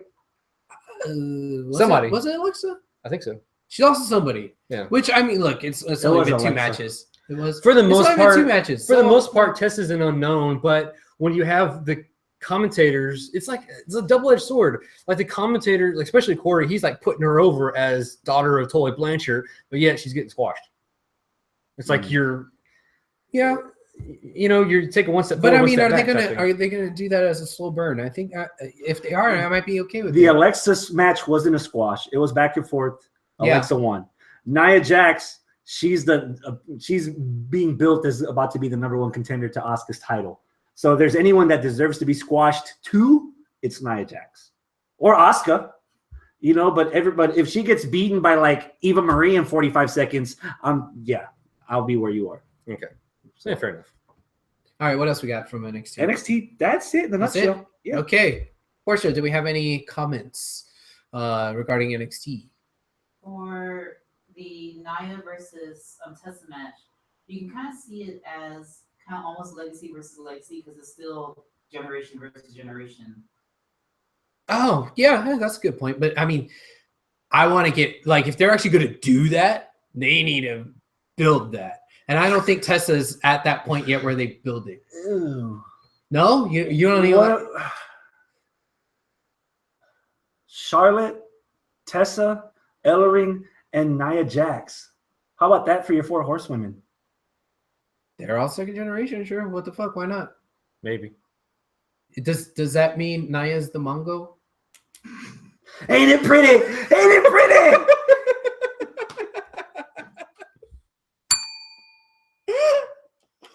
Oh, thank you, whoever threw out that one. What else we got? Lucha Underground. I didn't see this week, so Oh, you didn't see it this week? it's still much a pain in the ass to try to find it. Yeah. Now they're really cracking down. They are cracking down. Not that I would take advantage of illegal means of watching the episodes, but right. like right, if you don't yeah. have if you don't have El Rey or iTunes, you're screwed. Yeah, Sorry. that's unfortunate because you missed what my match of the week pick was, which was No Mas. Explain Namas. No Mas was basically an I quit match. Right. It says saying I quit. You say No Mas. No more. No more. Right. No more. It's Spanish. But it's the contenders that already raise your anticipation level because it's Mariposa. versus Sexy Star. in a no mas match. He says that every night in the mirror. Who's the big boy? Who's the big boy? Sexy. You know, for all the crap that they're trying to make the Divas Revolution on Raw, what have we gotten in Lucha Underground? In the season premiere of season 2, we get Ivelisse with a world heavyweight title shot Yep. against Mil Muertes. Yep. And now we get basically an I Quit match between women in a built storyline that's been going on for like 8 episodes already. Ever since the beginning of the episode. Or Yeah. the season. Yeah. With crazy ass hardcore elements that you've never probably ever seen out of women's matches. I mean, I know that if you did some digging, you could probably find some crazy shit like from like Shine or something. But no, like more mainstream, because I would say Lucha Underground is more mainstream than Shine ever has been. Yeah. But in more mainstream stuff, you've never seen the crazy shit that went on in this match with them climbing up on top of the fucking scaffolding and like Sexy being busted open, bleeding all over the goddamn place, bleeding over on top of the audience while they're up in the rafters. From the moment the referee asked Sexy Star if you want to quit, and she screamed, "Fuck you, Mariposa!" That was my match of the week pick. Dude, Stryker said it best on commentary. I don't think there's that many guys on main roster wrestling that can pull off what these two did. Yes. That's my pick for match of the week. That is my pick for match of the week, hands down. Hands down. That was my pick. It's very unfortunate that you didn't get to watch this, Travis. I can try to get the episode somehow. Yeah. I mean, I still have it. I think I still have it recorded at my place. I'm Okay, pretty sure. so I'll go to your house and watch There it. you go. And then I'll check back later Yeah. Okay. and see if it's worthy of Damn, I hope I didn't delete it. I'll buy it on iTunes for you. No, don't waste your money. I'm buying the seasons anyway. I'm going slow. Yeah, don't worry about it. We'll figure it out. We'll get you to watch this match. No. So if I like it, if I retro my match of the week for this one, is it a match of the year candidate? It depends. We would have to do our. Do we, or do y'all? From what you saw, is that match of the year candidacy worthy? I would have been willing to be convinced. I don't want to convince you. I'm just going to say, is that going to be? Would you put that? If we put our fists in the middle and we closed our eyes, Mine would be a thumb up Mine probably would for have been a match of the thumbs year? up. Yeah, for a Probably candidate, so. it'd be worthy to be. It's worthy enough to be in the Match of the week conversation. candidate. Okay. Or match of the year candidate. Well, shit, I got to watch this match. Then. Yeah, I mean, The only reason why I didn't want to say it, we all do this to each we other. do this to each other all the We time. overhype is like it's the best thing since sliced bread, and I was like, I eat loaves, I don't care. So Yeah, it's like- no, This is sliced We just bread. fuck it It's up. shit. we just fucked it up for Travis. Yeah, Now he's This gonna is be match of watching- the year candidacy. The fuck? These two bitches I've seen better on X videos. Listeners, you guys, y'all chime in. Y'all tell us. Do you think this No Mas match should be considered a match of the year candidacy? Let us know. Not that their opinion matters on this one because he still has to make it match of the week first. Well, I still want to hear what the people have to say. By the way, I don't have match of the week for myself because I missed some shows. Yeah, So. well, there you go. What else happened on Lucha? Or is that enough to talk about Lucha? Stop stalling, start balling. Famous B. Oh, Famous B's back? Yeah. Oh my God, he hit on that chick on the stairway. What? Like I don't know what's going on. I don't know what you're talking about. He handed out business cards to Oh, fans, okay. and while he was on the mic putting over his newest client, there was this decent-looking chick beside him and goes, "Here, I'll make you famous." Call me. And his newest client, Mascarita Sagrado, got him a medallion match. He actually got Sagrado Against Cage, medallion right? match against Against Cage. the machine. I saw. The Like, vending wait. machine. I saw the first 2 minutes of this match because Lucha posted it on Facebook, so I watched the video. So you saw the whole thing then? Well, no, I saw the intro of it, when Mascarito, he's praying and doing push-ups and everything, waiting for Cage to come down. Oh yeah, that was some funny stuff right there. Yeah, and then he got murdered Oh, I'm sure. Yeah. because it was He got Cage. killed. He's on the next season of Unsolved Mysteries. It's done. Yeah, It's yeah. over. He's gone. Yeah. Slapped the web on his back. I had to question the booking on there just a little bit because isn't Cage supposed to be a babyface now? But he supposed to was be a being good guy? babyfacish. Remember when he beat him? He checked on him, make sure he was all right. And After, but there were during the times match, he kind He didn't kill him though. Like he didn't like continue the beating. He just did two Yeah. moves that he knew he was done. Yeah. Finished them, then checked on him, and then left. So he was just an asshole to the extent of the match. Yeah. He didn't add in any extra assholery. No. It Okay. smelled good. Okay. It smelled fun. Yeah.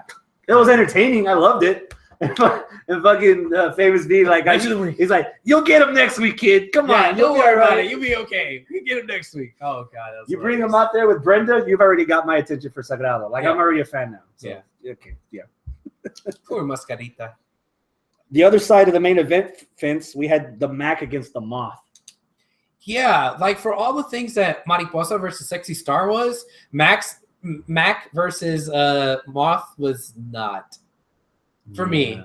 It was like, I'm sorry, I'd rather watch your sister and your wannabe girlfriend.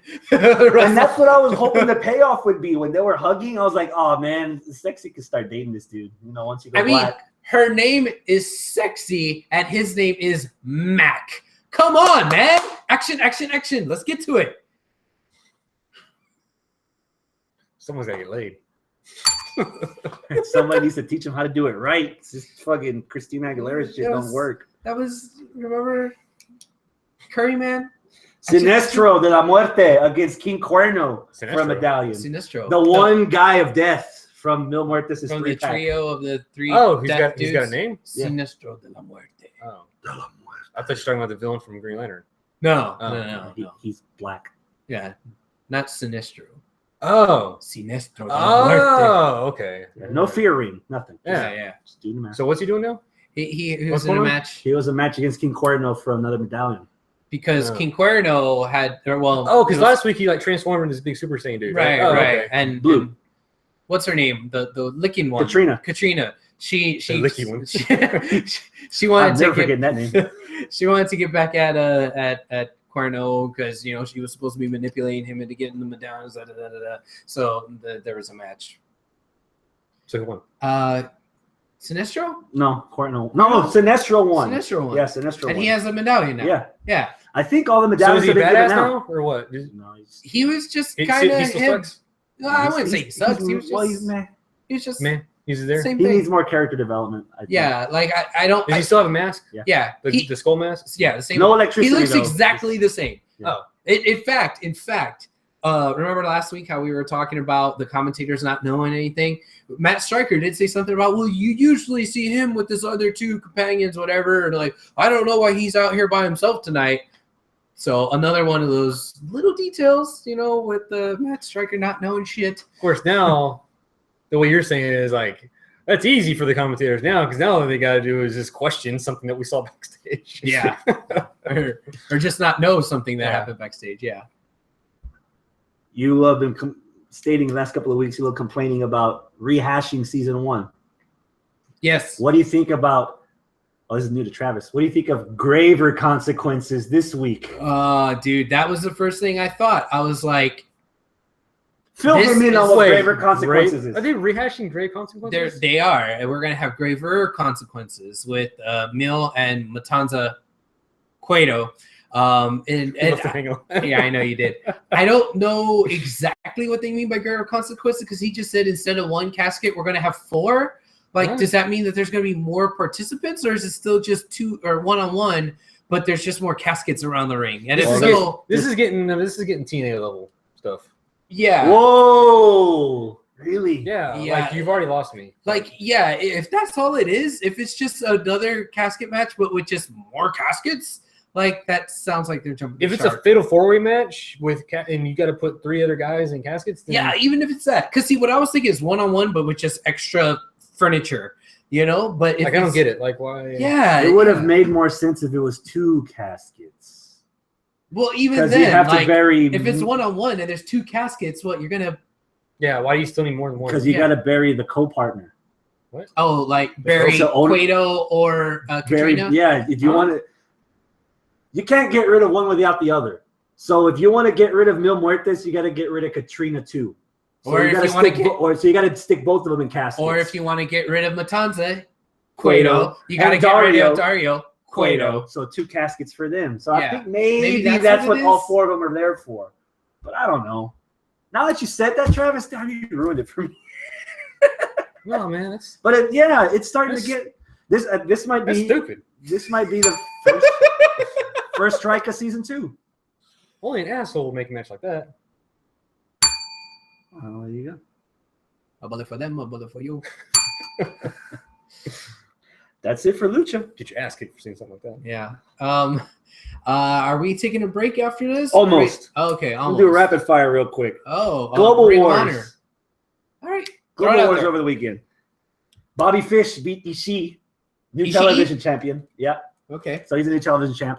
The counter. She broke out the counter for the new era references. Yeah, 15. There was a 8-man tag between the Bullet Club and some Ring of Honor guys. Young Bucks.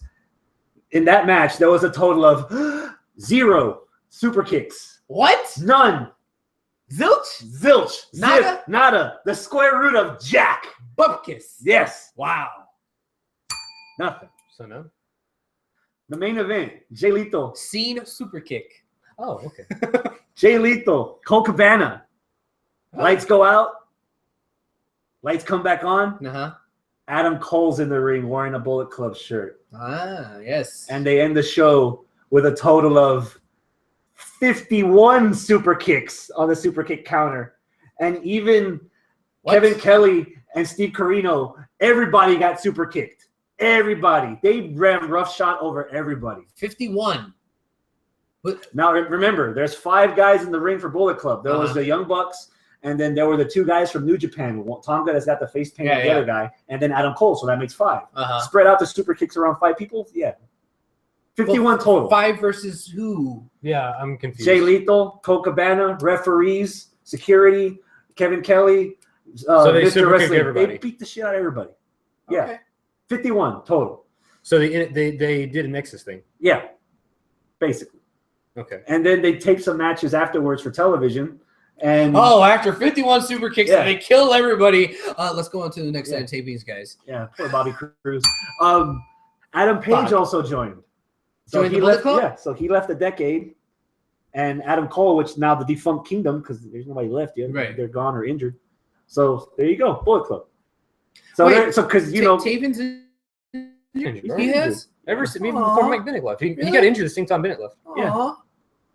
That and then sucks. Maria's gone because with Bennett. Well, yeah, so with Bennett, Cole's I the only knew one that. left. Yeah. Baby. You know. So this whole New Japan Ring of Honor thing, they're actually starting to fortify. Wait, so they got both Adams in the same. Adam Cole and Adam Page. One of them needs to change their goddamn name. And Page sucks. Yeah, he does. Page and Cole? Paging Cole. Colin Page. Colin Page. Cole Yeah. what? Ugh. I like paging Dr. Cole better. Sounds like the shit my brother was going through. Oh, gross. So we Uh, here look. Okay. that's your rapid fire. No, Ring no, of no. Honor. Shut the fuck up. So it's like this Bullet Club thing. This Bullet Club thing. Somebody's gotta straighten this shit out. Because you can't have I'm sorry, I'll say it. I'll go on and I'll say it. You probably hate me for this, but We already hate. yeah. I love each other. The Bullet Club B Squad is on ROH. Oh. And you have the All-Stars on the main roster, but you can't say Bullet Club. And They're- NXT. yeah, The club. Yeah, it's just the club, and the club is back together. I'm getting sick and tired. The club. The club. Da, clap, Da, da, clap, clap. da, clap, da, clap, da, clap. I'm getting tired of this wishy-washy thing with WWE where they want to acknowledge Bullet Club, but they can't say it. Like, if you're gonna it's becoming such like a knockoff gimmick. Mm-hmm. It's a great value brand gimmick. There you go. Let me bring this That's full why. circle. Yeah. If WWE gave Evolve the okay to let EC3 and Drew Galloway rant, maybe this could be something. Maybe they could be building up to actually having the Bullet Club spread across everywhere. What is EC3 and what's his fucky No, have to do with the Bullet because Club? WWE was aware that happened. Like Uh-huh. they gave that the blessing. So what's it to say that WWE they're building up to give the blessing of let's officially coronate the Bullet Club in the next pay-per-view, kill all the mild Samoans and bring in Finn Balor and just everybody make money. Maybe? Because by the time you do that, the Usos already would have destroyed Gallows and Anderson, and Roman Reigns would already destroyed AJ Styles, and there's no value to their name anymore. Aw. Ta-da. Break. Well, there you have it. I guess we're gonna go ahead and go to a break, and then when we come back, we'll talk about the club some more because we got WWE to talk about. So, Does anybody did anybody say anything about that last? oh yeah, segment? Copyrights. It's a bitch. Yeah, I know they need to fix it. true Shit, words. we are- got away with You our know, Bullet Bill hold on, Club shirts. Hold on. Finally, that shoe is on WWE's foot because for the longest time, it was the other way around. Somebody goes off to TNA. Oh my God! Do you know who that is? That's Mike. Like, like you couldn't say anything. Oh my God! That's Mr. Anderson. Like, yeah. Finally, the shit's It's on the other- Christian. Cage. Oh my God, that's Cage. Christian Cage. It's Curtis Angle. Yeah. Oh, it's Bernard. Yeah. Finally, the shoe's on the other foot. So there. I think I ran out of examples about 5 examples ago. Team 3D. That's your biggest example. That's right the there. that's the big one. That's what she never said. Okay. You now. say Team 3D or VKM. Oh. Oh. That's how you end the segment, my brother. Voodoo Kin Mafia. All right, guys. We'll be back. You two people, don't you go nowhere. We're just breaking for podcasting purposes. In the meantime, you could stare at Travis's beautiful shirts. Pop Culture Rewind. What? Rewind. Part Pop 3. Culture Rewind. Part 3 of the Alien Saga, Travis. Yeah. Explain how. Yes. If you've been paying attention, you've asked me the last 2 weeks Yeah. what's been going on. Yeah. And I said 2 weeks ago was part 1, Which and- was? and Aliens, Uh-huh. and then last week was Alien 3 and Alien Resurrection. This week. And this week, which dropped today at popculturerewind.com. Like he dropped it like it's on the floor. It's right yeah, there. yeah. Someone should pick it up and listen to it. So, So this week is the Alien versus Predator series. Aliens and you like Predators and you like, well, nobody really like the movies, but if you like those two franchises, listen to the episode. I think you'll find it very refreshing. fan of the Alien versus Predator franchises? The 2 movies where they teamed up? You will. Well, that's what the episode's about. You have to go pop culture. Spoiler Rewind, alert, right? bitch. I was about to say which is worse, Aliens versus Predator or Freddy versus Jason. Maybe we addressed that too. Oh, you did? But- Nice. well, we mentioned it. A little bit. All We right. mentioned it. A little bit. All right. You got downloaded me. I hope so, bitch. Shit, I barely share our podcast on Facebook. I'll at least get yours on the shop. They've already shared my link today. Oh, really? Mm. Oh, yeah. Yeah.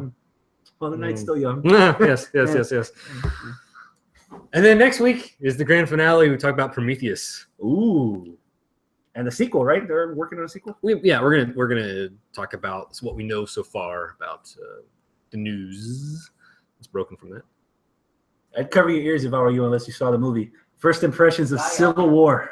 See you later. It's great. That's what it took to get rid of her. What'd you think, Civil War? Great. Right? Yeah. What the fuck? I mean, what's there not like about it? Was Giant Man your favorite part or no? Don't yell it out. I had a Lego set for months. Yeah.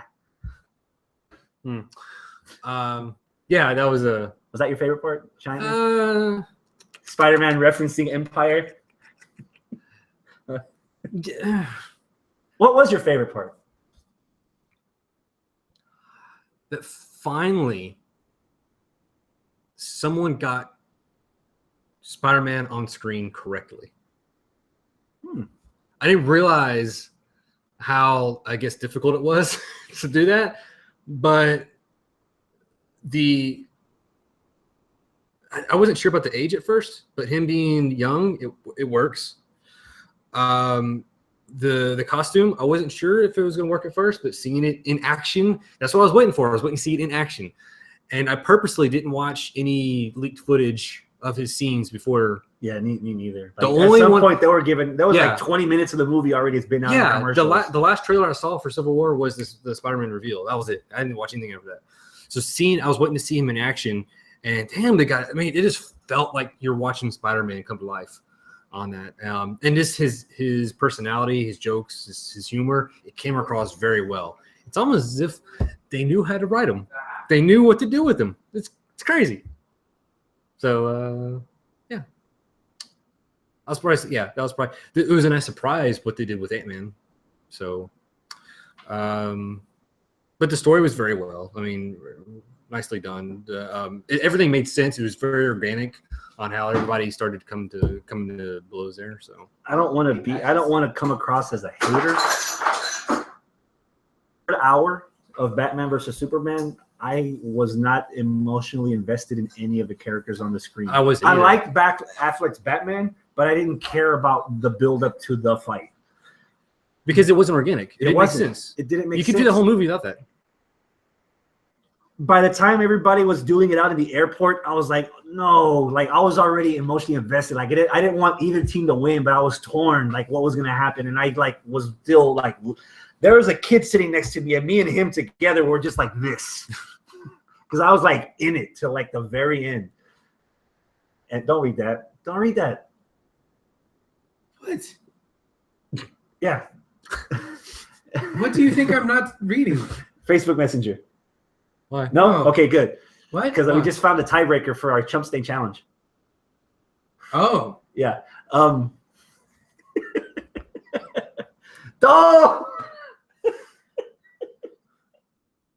Hey, yo, I'm from New York. I'm old school. Yeah, now I do documentaries. Yeah. No? Oh, Brooklyn Baller? There you go. He wins. B-roll for the viewers. Was he employed? What the fuck? Didn't you just hear me? He used to run the documentary section. He was the archive guy. He would go visit all the guys to do. He was still on payroll, basically. And they got rid of him? What Yeah, the money and a fire like? I don't know. Maybe the jab that Edge and Christian did about Brooke and Brawler on the show. Inception. Right. Actually, I was thinking about doing when we get done with the Alien series. I'm thinking about doing a small. We talked about doing a Marvel vs. DC episode a long time ago. Oh yeah, I remember that a long time ago. Like now, a 6-parter. But now it's not gonna be like that. What I'm thinking about doing is a Marvel vs. DC, but it's gonna be Batman v Superman compared contrast to Civil War. Oh. And because I want to go over in this episode, Parents, how did you do everything right and how to do everything wrong? And make it easier for everybody now. What did Batman vs. Superman do right? Batman, Wonder Woman. a little bit. I would have tweaked a couple things, but yeah. But everything else in that movie, it just you know what hurt that movie the most? Kill Jesse Eisenberg with fire. Yes, please. The editing in that movie was so bad. Seriously, I didn't know when it was a flashback and then it went to current and then there was another side story going on that had nothing to do with the fucking movie and we're back to live present time. It's like I don't know what the hell's going on. You built up Batman vs. Superman as this huge ass fight. It's only 5 minutes long and it's not even the end of the movie. There's still shit going on. And what ends it? What ends the fight? Doomsday. No. Their moms had the same fucking name. Oh. Spoiler alert. Hell, even I knew that, and I don't know anything about fucking Batman or Superman. How'd you know about that? The internet. No, that's right. There's been memes going around about that. Yeah, everybody's making fun of it. That's not really a spoiler anymore. Everyone fucking knows about it. If you know about it, everybody knows. Yeah, I know about Because it. you don't know shit. I don't know shit. Unless it's Batman in tights. Poor DC. Batman. Yeah, fuck 'em. You spend $250 million on a budget for the movie. You spend $150 million on advertising, and you barely break even with Batman, the biggest franchise DC has. If you're breaking even with your biggest franchise, you must have been dropped as a baby repeatedly. Like during a game, a sadistic game of hopscotch. Like, The problem is, I give Man of Steel, the benefit of the doubt. Okay, it's brand new. They're still testing the waters on what they want to do. They're still molding the clay into what they're making. This is the beginning, the reboot of a brand new franchise. Yeah, Starting with and this. then so I came into Dawn of Justice of thinking, okay, clean slate. They're going to right the wrongs for whatever happened with Man of Steel, and they know what they're doing now. Because they didn't learn. It's like they didn't learn anything. It's like they stayed the course of what they wanted to do, and I don't know, man. It's just like when I was leaving the theater watching Civil War, dude, I was happy. I was like, dude, I want to see, like, you feel good coming out of that movie. And then when I was leaving the theater watching Dawn of Justice, I was like driving. I was like, what the fuck did I just watch? Like, I was tired. It was a long movie. I'm trying to like figure out what happened. Why did they fight? What was this about? Huh? I'm getting a headache thinking about it. Oof.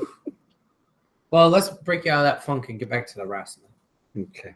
Oh, Hold on, I gotta give me something to drink. I got nothing. All right, I got dizzy talking about that. there you go. Chris, Huh? how you Oh, doing? since you said please. I did my spark plug change at home yesterday, Sunday. That's where that came from. Battle scars, yeah. Nice. The rough sex scars were under the shirt. Huh. But and a couple of things on the hand and Oh, let me ask you. oh yeah, the Freon questions. Okay, You're Ubering, so your car is kind of a big deal. yes. You need it working. So, Scion XB 2013. Second generation. Yeah, second generation.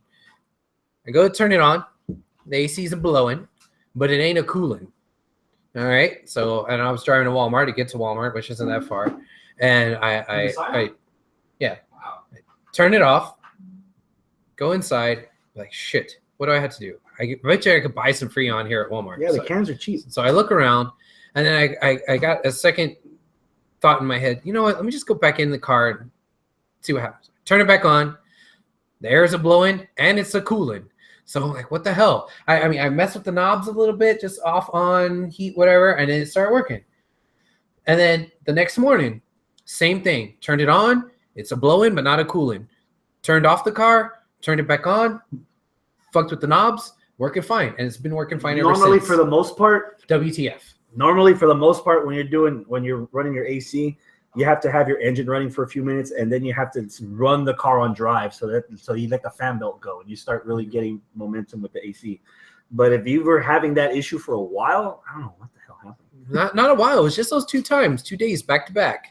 One time in the evening going to Walmart, the next time in the morning going to work. You and then with Randy in the car also, y'all use your AC a lot for the most part. Then you're Ubering now. You have your AC on almost all the time. The whole damn time. Yeah, you're using your AC almost the entire time you're driving. Yeah, so, yeah, almost. Yeah, I mean, 80%. we turn it down. Yeah. You know, But eventually, Freon, it's expendable like gasoline. Right. You need to get it replaced. So Right. at this point, you've had it for how long? 3 years almost. And you use it about 80% of the time. Yeah, You might need a can of Freon. but I mean, if you're out of Freon, you're out of Freon. It wouldn't not blow, then blow, then not blow, then blow, right? Like windshield washer fluid. Yeah. Sometimes when you're low, when you first start, you see a lot, and then Yeah. it slowly fades out. Yeah. So that might be Well, what see, you're this going through. isn't fading out. This is like blowing cold and then blowing then blowing cold again. You know, like I think AutoZone does a free Freon test where it tells you. Freon test. Yeah, and if you need a can, some places they'll even do it for you if you get the can that already has the wiring The built little- in, because yeah. there's like $40 cans that I haven't been saw built those. in. You Dude, they were plug it like in. 25 at Walmart. I almost bought one just because I'm so cheap. At your work? Yeah. Oh. The other option I've known for a fact, there's people that go to Trader's Village and there's like booths where like $50 they'll supply the Freon, they'll put it in your car for you. Yeah. Well, see, what I would like to know is where the hell is the thing to put it in there? Because I'd like to do it myself. I could just spend $20 and buy the Freon and do it myself. Someone also says a compressor belt may be slipping. Compressor belt. That It depends sounds. because it's a front wheel drive 4-cylinder. There's only one turpentine belt. It's not the old school one where there's 3 different belts for every gear. So your I was whole gonna say that belt sounds would have to be- expensive. If your that whole is. belt would have to be out of whack for it to be doing it the way it's doing. So Well, I hope it's not that. that's another episode of Goss's Garage. There you go. You remember Motor Week, right? No. Ah, fuck! I'm old. Was that PBS? Yeah. All I watched on PBS was Yan Can Cook. All I watch is Motor Week, EastEnders. That's it. I'm trying to get into Doctor Who, but it doesn't make sense. I can't. I need to start from the beginning. It's over your head. Yeah? I'm telling you right now. Stop. Don't even try it. You won't get it. I won't get it? Okay, fuck. You're too stupid. Pretty much. Can That's you something. try like at least the older episodes? No. For like 30 minutes? How old? No. Like the 70s? Not even the 70s, man. They started like in the 60s. Oh, fuck it. Yeah, black and white. I'm gonna just stick to Game of Thrones. Are we ready? Are we ready? Yeah, you want to. Please, because if he starts talking about him not watching Game of Thrones, it's gonna irritate me. All right. All right, guys, we are back. Thank you for sticking through the commercial break with us. We very much appreciate it. If you're listening to us on the iTunes, then please go on to iTunes, leave us a rating and a review. It helps us out. It makes us a little bit more visible whenever somebody is doing a search. If you're watching live on the YouTube, woo, good for you. We very much appreciate it. Continue to interact. I know you guys have been chatting away. While Log in so we know who you are. Don't be ghosting. Yeah. What kind of creeper shit is that? Linda. What? We don't Anyway. care if you're signed in or not. Let's watch it. Tell your friends. And your enemies. And Yeah. your enemies. Yeah, and your friends. Yeah. You got a lot of enemies. The enemy of my enemy is my amigo. Is my bro. Yeah. Ta-da. I'm So, gonna start off with the bitch fest right now. oh god. I'm a big fan of Cass and Enzo. I'm pretty sure 7 years from now, Cass is gonna be the Michaels and Enzo's gonna. And Enzo's the Janetti. Really? Really? I did not. Really? Wow. The ending of the show, we did not need that ending. Okay. You're building up, dude. The Mild Samoans against the Club is gaining momentum rapidly. You strike that bitch while the iron's hot, and you keep striking it. You did not need to end the second hour with that. Right. Cass and Enzo should have ended the second hour. As much as I like Cass, what have we said about Jericho? He's the loserest of the losers, or almost there. There's no. Why am I going to care about anything Jericho does? Why did that have to end the show? Like I checked out. Like I didn't even care to watch the end of the show. Even if Ambrose walked out there with a jacket, looking cool and sadistic, and being, oh yeah, let me take crazy to the next level. That could have been done in the second hour. Yeah, I totally agree. I love the opening segment of them too. I did not need to Did see you? them. I did not need to see them end the show when there's better things on the show they could have ended with. I like the segment in and of itself. I like the idea of him getting his revenge for Mitch by tearing up the light bright jacket. It was hilarious. It made sense. It showed the character of his craziness and creativity on Dean's behalf. I liked it a lot. It's just ending the show on that when all Raw long, Big Cass was trending because Big Cass was going to have a match that was going to be the main event. Holy shit. They're really going through with pushing this new generation guy. Oh man, this is exciting. It's new era. Yeah, new era. Sorry. This is exciting. And you get like this bait and switch, and it was like, okay, while all this was cool, dude, you just screwed Cass out of his like moment that everybody was looking forward to all Raw long. It doesn't matter because ratings came in and the viewership dropped down for the main event. Really? So there you go. When Dean should be up here and he's being booked right here with the talent that's right here, you're ending the show with that? When you've got the Bullet Club and the Samoans No, up here? V Club. The Club and the Mild Samoans up here. Like, why are we ending? I was watching Raw on my DVR, and it feels so good to say that again. I was watching Raw on my DVR. Congratulations. Thank you. And when I was watching it, and I wasn't keeping track of where it was timeline wise, which hour or whatever. And then I saw the graphic for Up Next, the 6-man tag, and I was like, oh shit, it's already elimination match. Yeah, I thought seriously, I thought, oh wow, this gone by pretty fast. Wow, I didn't know there's a second hour. What the fuck? Why isn't There's there a whole other hour behind this? What? It's like a bonus. Oh, And that hour included Owens against Ryder and the Dudleys against the New Day. before we got to Cass versus Jericho, the match that didn't happen. The match that never was. Yeah. Yeah, the whole booking, what you said makes perfect sense. Like, I don't. Look, why do that? Why put Cass in that position? And he wasn't even an afterthought when Ambrose came out and did his whole thing. It was all about him and Jericho. Mm-hmm. If you can do that, why? And then like Cass had that little stare down thing with Jericho, and then like he smacked him, right, and then he threw him back in the ring. Is that what he did? I don't even remember. It was something like very minimal. When I thought, Cass, you were about to kill this guy, and now you're like, yeah, I'll let Dean have you. Like, okay. The beginning promo, regardless of how you feel about the beginning or the middle, the ending when Cass steps up to Jericho and tells him, I'm 7 feet tall and you can't teach that. I was ready for this match. Mm-hmm. Like I was interested in watching this match. And then you put the club and the Samoans before it. And then you have the rest of this that is going. And then finding out that it wasn't even Jericho, it was Dean that was out there. That was such a wasted opportunity for Cass. Yeah.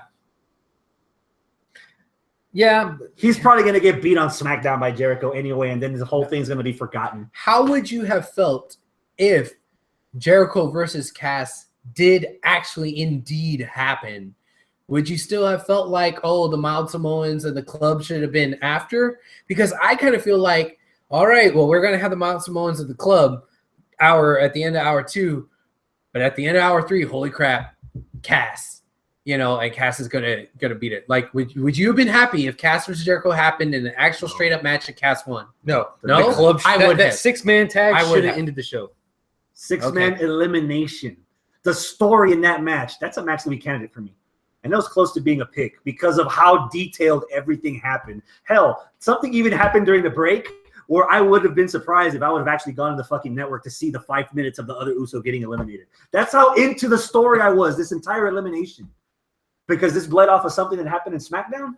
Yeah, SmackDown main event was Usos versus Gallows and Gallows and Anderson. Guns. And Gallows and Guns. Gun and Gallows. Gun. Gun and Gallows. But they each had, like, AJ was in their corner and Roman was in their corner, and then shenanigans happened and they both interfered, and then it turned into a 6-man. Yeah, pretty much. Hold on a minute, players. Yeah, it turned into a 6-man tag, and then that. You know what? I gotta say something. Hold up, because okay. Even when you stopped moving, you were still moving. I watched. No, look, because I try to find some fast forward juice for Raw, right? Because I can't watch 3 hours. Fuck that. So I started watching SmackDown on Monday around 6 o'clock, right? You call that stupid? On Hulu, right? So it's already on Hulu. So it's like an hour and a half, right? So it gives me plenty of time to get some fast forward juice for all, right? It gets kind of confusing watching SmackDown immediately, right before Raw, and Raw does a flashback previously on thing of last week's Raw. So I'm watching SmackDown, what happened on last week's Raw, and then Raw. Out of order. Yeah. So like a Tarantino movie. Yeah. Okay. So that movie Hateful Batman Eight. that you were just talking about, right? Yeah. Yeah. The bad Batman movie.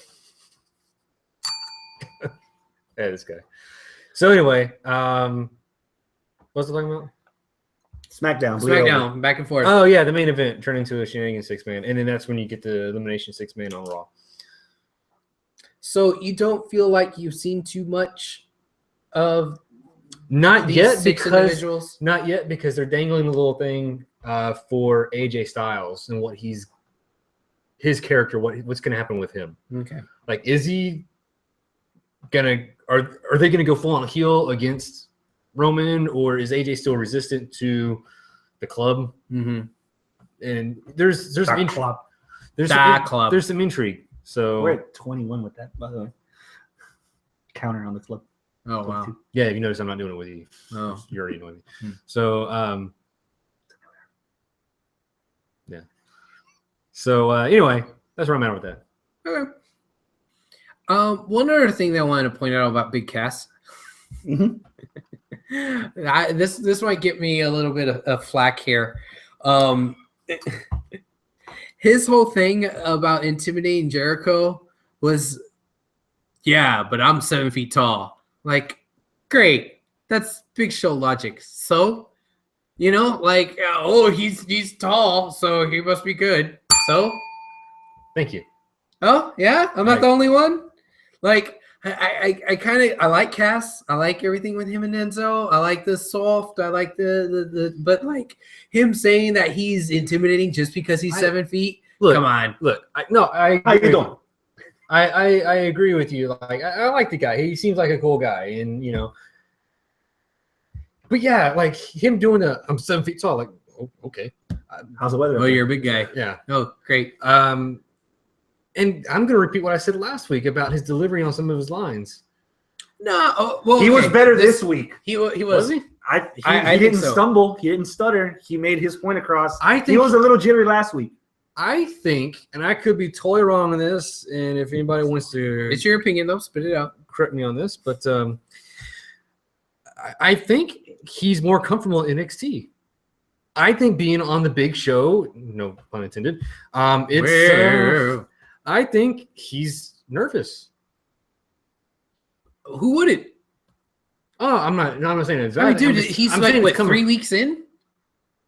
And he doesn't have his partner with him to back him Yeah. up. Yeah. I think that's the bigger attribute. I don't think it's the crowd that's making him nervous. I think it's a team effort, and they play better off of each other as he would just being straightforward. Like the vibe's not the same as it would be if it was them two going back and forth aiming at somebody. I think that's the bigger flaw. I don't think it's the crowd. I think it's him It's being Billy Gunn. alone. It's Billy Gunn missing Road Dogg. Road Dogg was the one who went out there and said all this stuff, and all Right. Billy Gunn had to say was "suck it." Like that's it. No, I got 2 words for you. No, yeah, I got 2 words for you. Sorry. Yeah. It's like literally the opposite of what he had to say. He didn't do the whole spiel. He just did the quick soundbite. That's the point.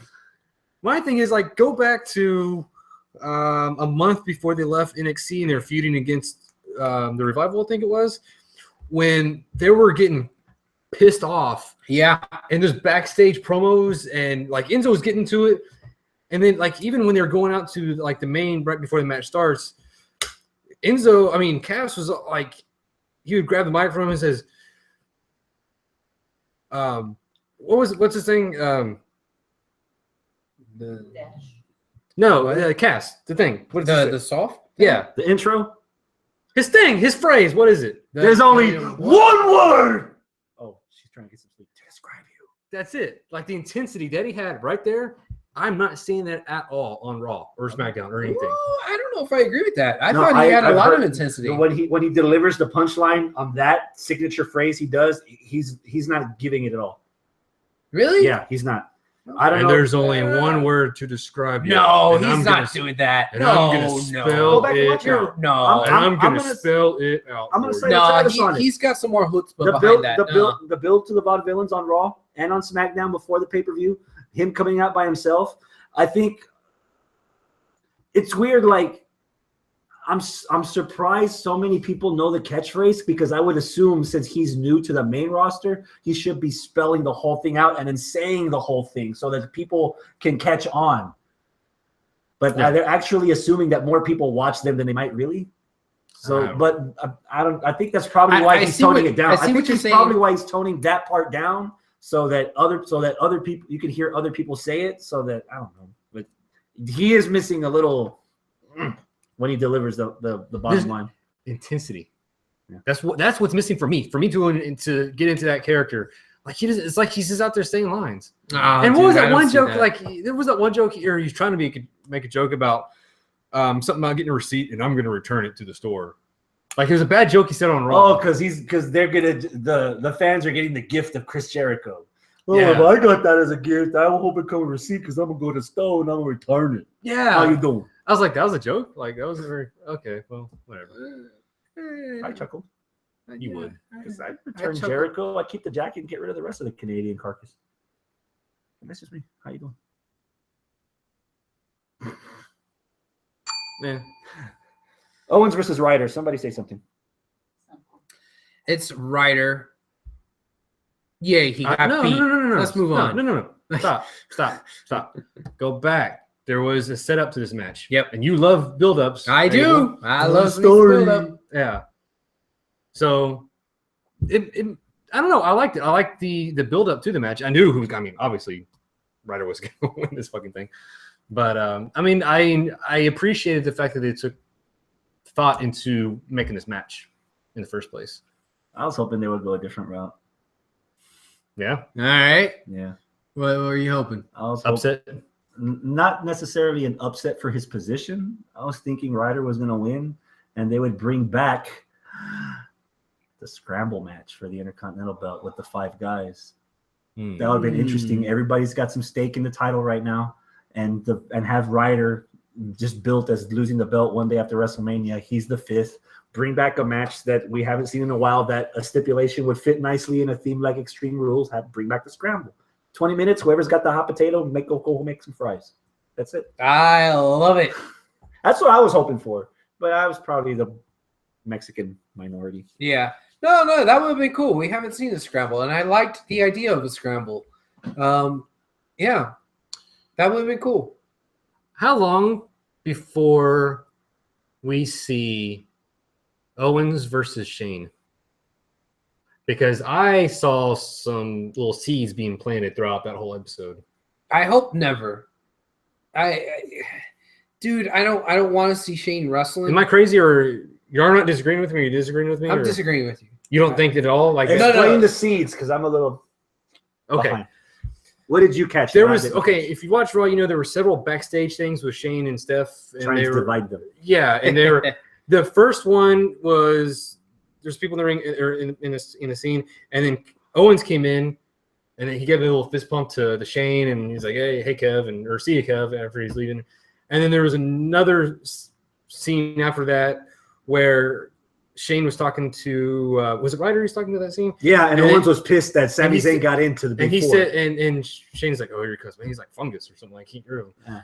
And then I think there's a little bit more not as friendly tone between each other. And then I think there's one more where it was like Owens was getting like more upset or like more pissed about something. I can't remember, but I could be wrong on the last one. But I know for sure there's at least 2. There might have been a third one there, but I remember multiple occasions with Owens and Shane, and I believe there was even before this week. I think when Shane was first, like the week after WrestleMania, there was another backstage thing with him talking to Owens, where Owens just assumes that he's going to do him favors and things like that. Mm-hmm. So I think they might be setting something up. Maybe. I could kind of buy it. Not necessarily Owens as a face, but just Owens' original gimmick that, hey, He said as a anybody. face. I didn't say Owens. No, as a face.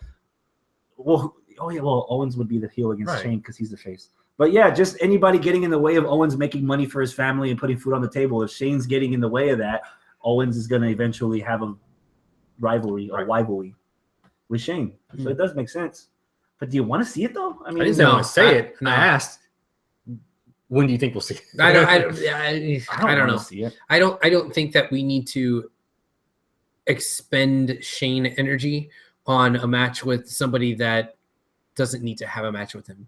You know, with Undertaker, okay, yeah, I guess kind of because it's like nostalgia kind of thing. But even You even then, heard him to say that. yeah, even then, He threw a like, blow in his mouth. ugh, I know, like you didn't need it.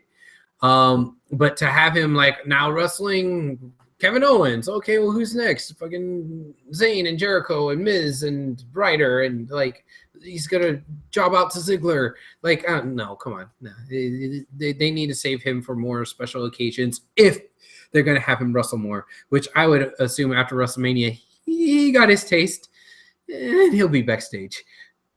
Okay, just all I'm saying is keep an eye going forward, like next week. Yeah, I'll Just keep that in the back of your head. okay. What if Shane calls Lesnar to get rid of Owens? Is that your storyline for you for Hawaii?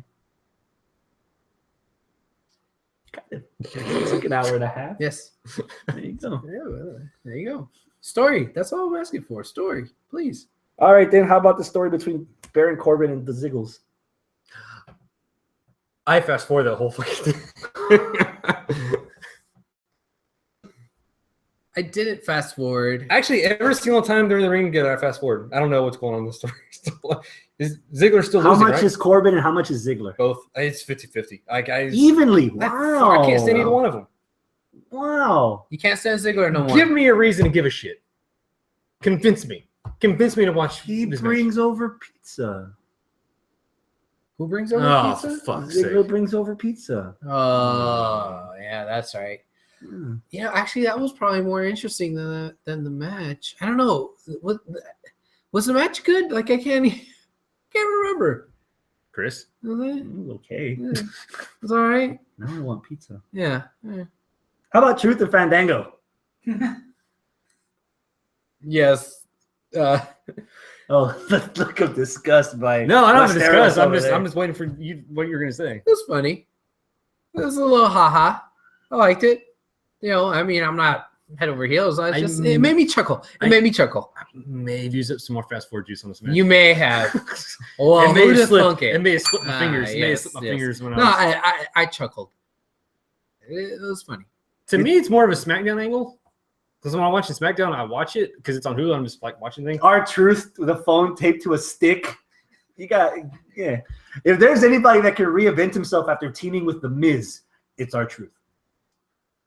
I'm just waiting for them to pull the trigger on over. I mean, I would assume You want to fire R-Truth? No. Oh, push him. Okay. him and Goldust is the team.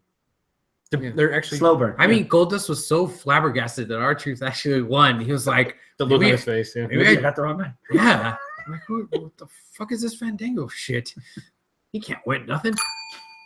And then when Goldust beats Breeze next week on Raw, R-Truth's going to be like, Oh, You're probably right. Yeah. yeah. Yeah. I'm okay with it. And R-Truth dyed the tips of his hair gold. Did you see that? There's little gold little nubbins there. Nubbins. Yeah. what? I Golden don't- nubbins. golden nubbins. Gimmicks, James. Take it from somebody that doesn't have hair to talk about hair. Ay. Those are corn rolls, right? Did either one of you fast forward through Sin Cara and Rusev? I like corn. What? Did I fast forward through it? Yeah. No, because Lana was out there with him. Yeah. That wasn't that bad. No, she's doing Thank pictures. you for posting that Lana picture. Oh, Share for no apparent reason. It's Lana. It's Lana looking. A lot of people like good. that picture for some reason. Yeah, much because it's Lana. I There's some better pictures out there. On the internet. Surprised Sin Cara actually pulled it off. wouldn't say surprised, but you know, it was a decent match. Okay. I'm kind of surprised where they're going with it.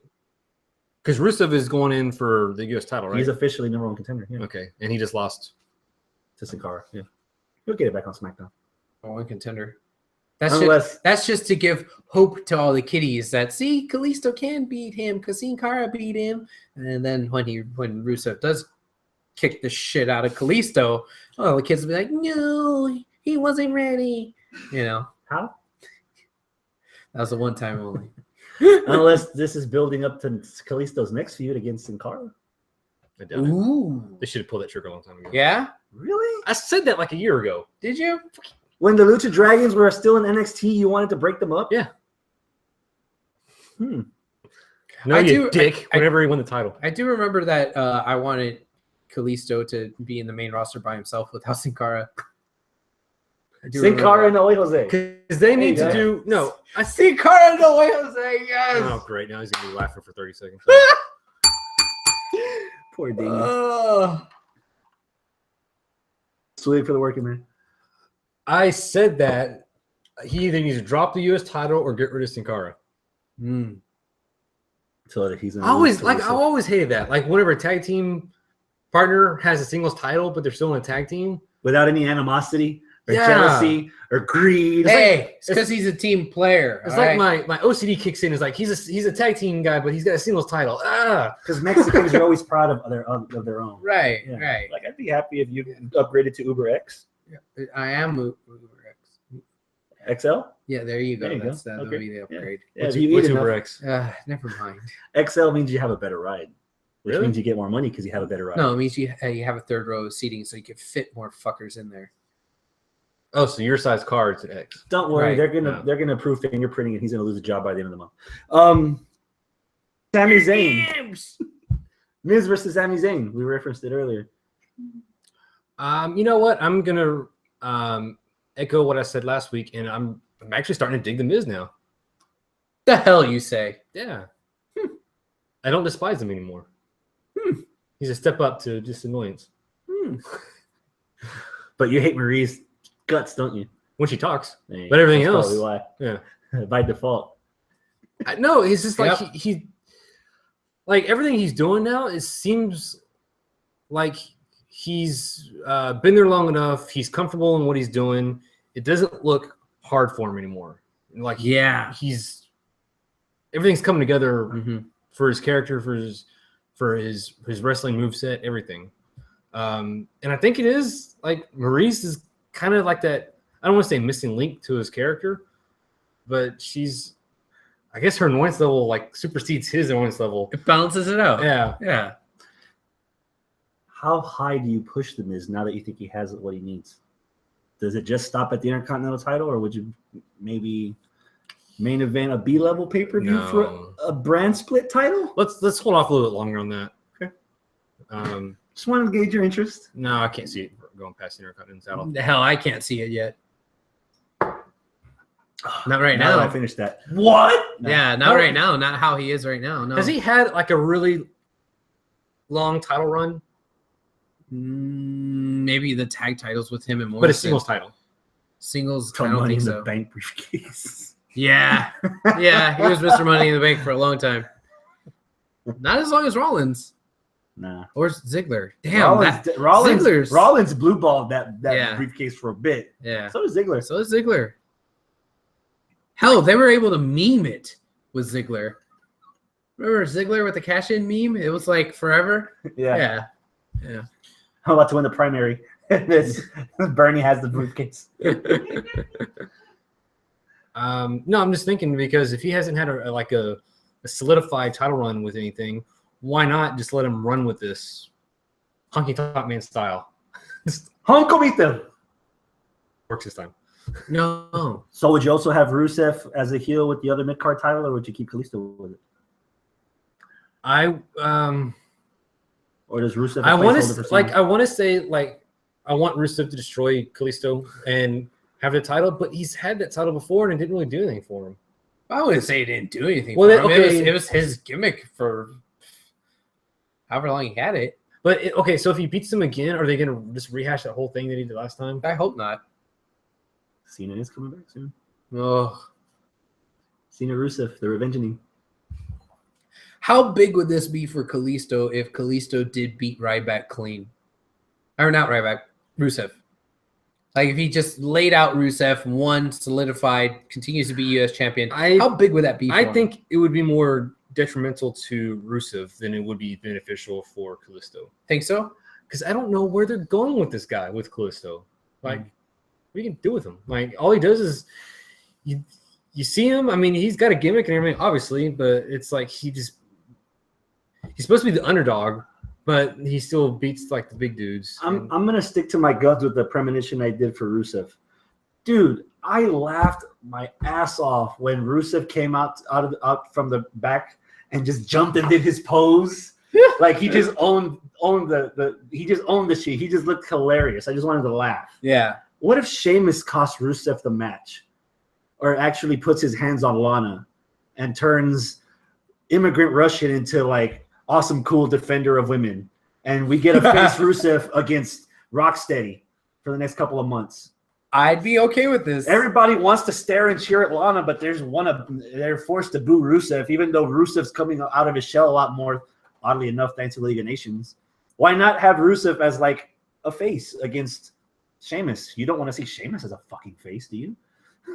No, not after 1-800 fella. Sheamus against Rusev. Yeah, I like it. That keeps credibility to Kalisto. He wins some way and moves on to the next guy, and Rusev is busy with Sheamus. Or he defends against Sheamus, and Rusev calls Sheamus, and that's how they... Where's Del Rio and all this? Has he Triple been on? A? I don't know. Has he?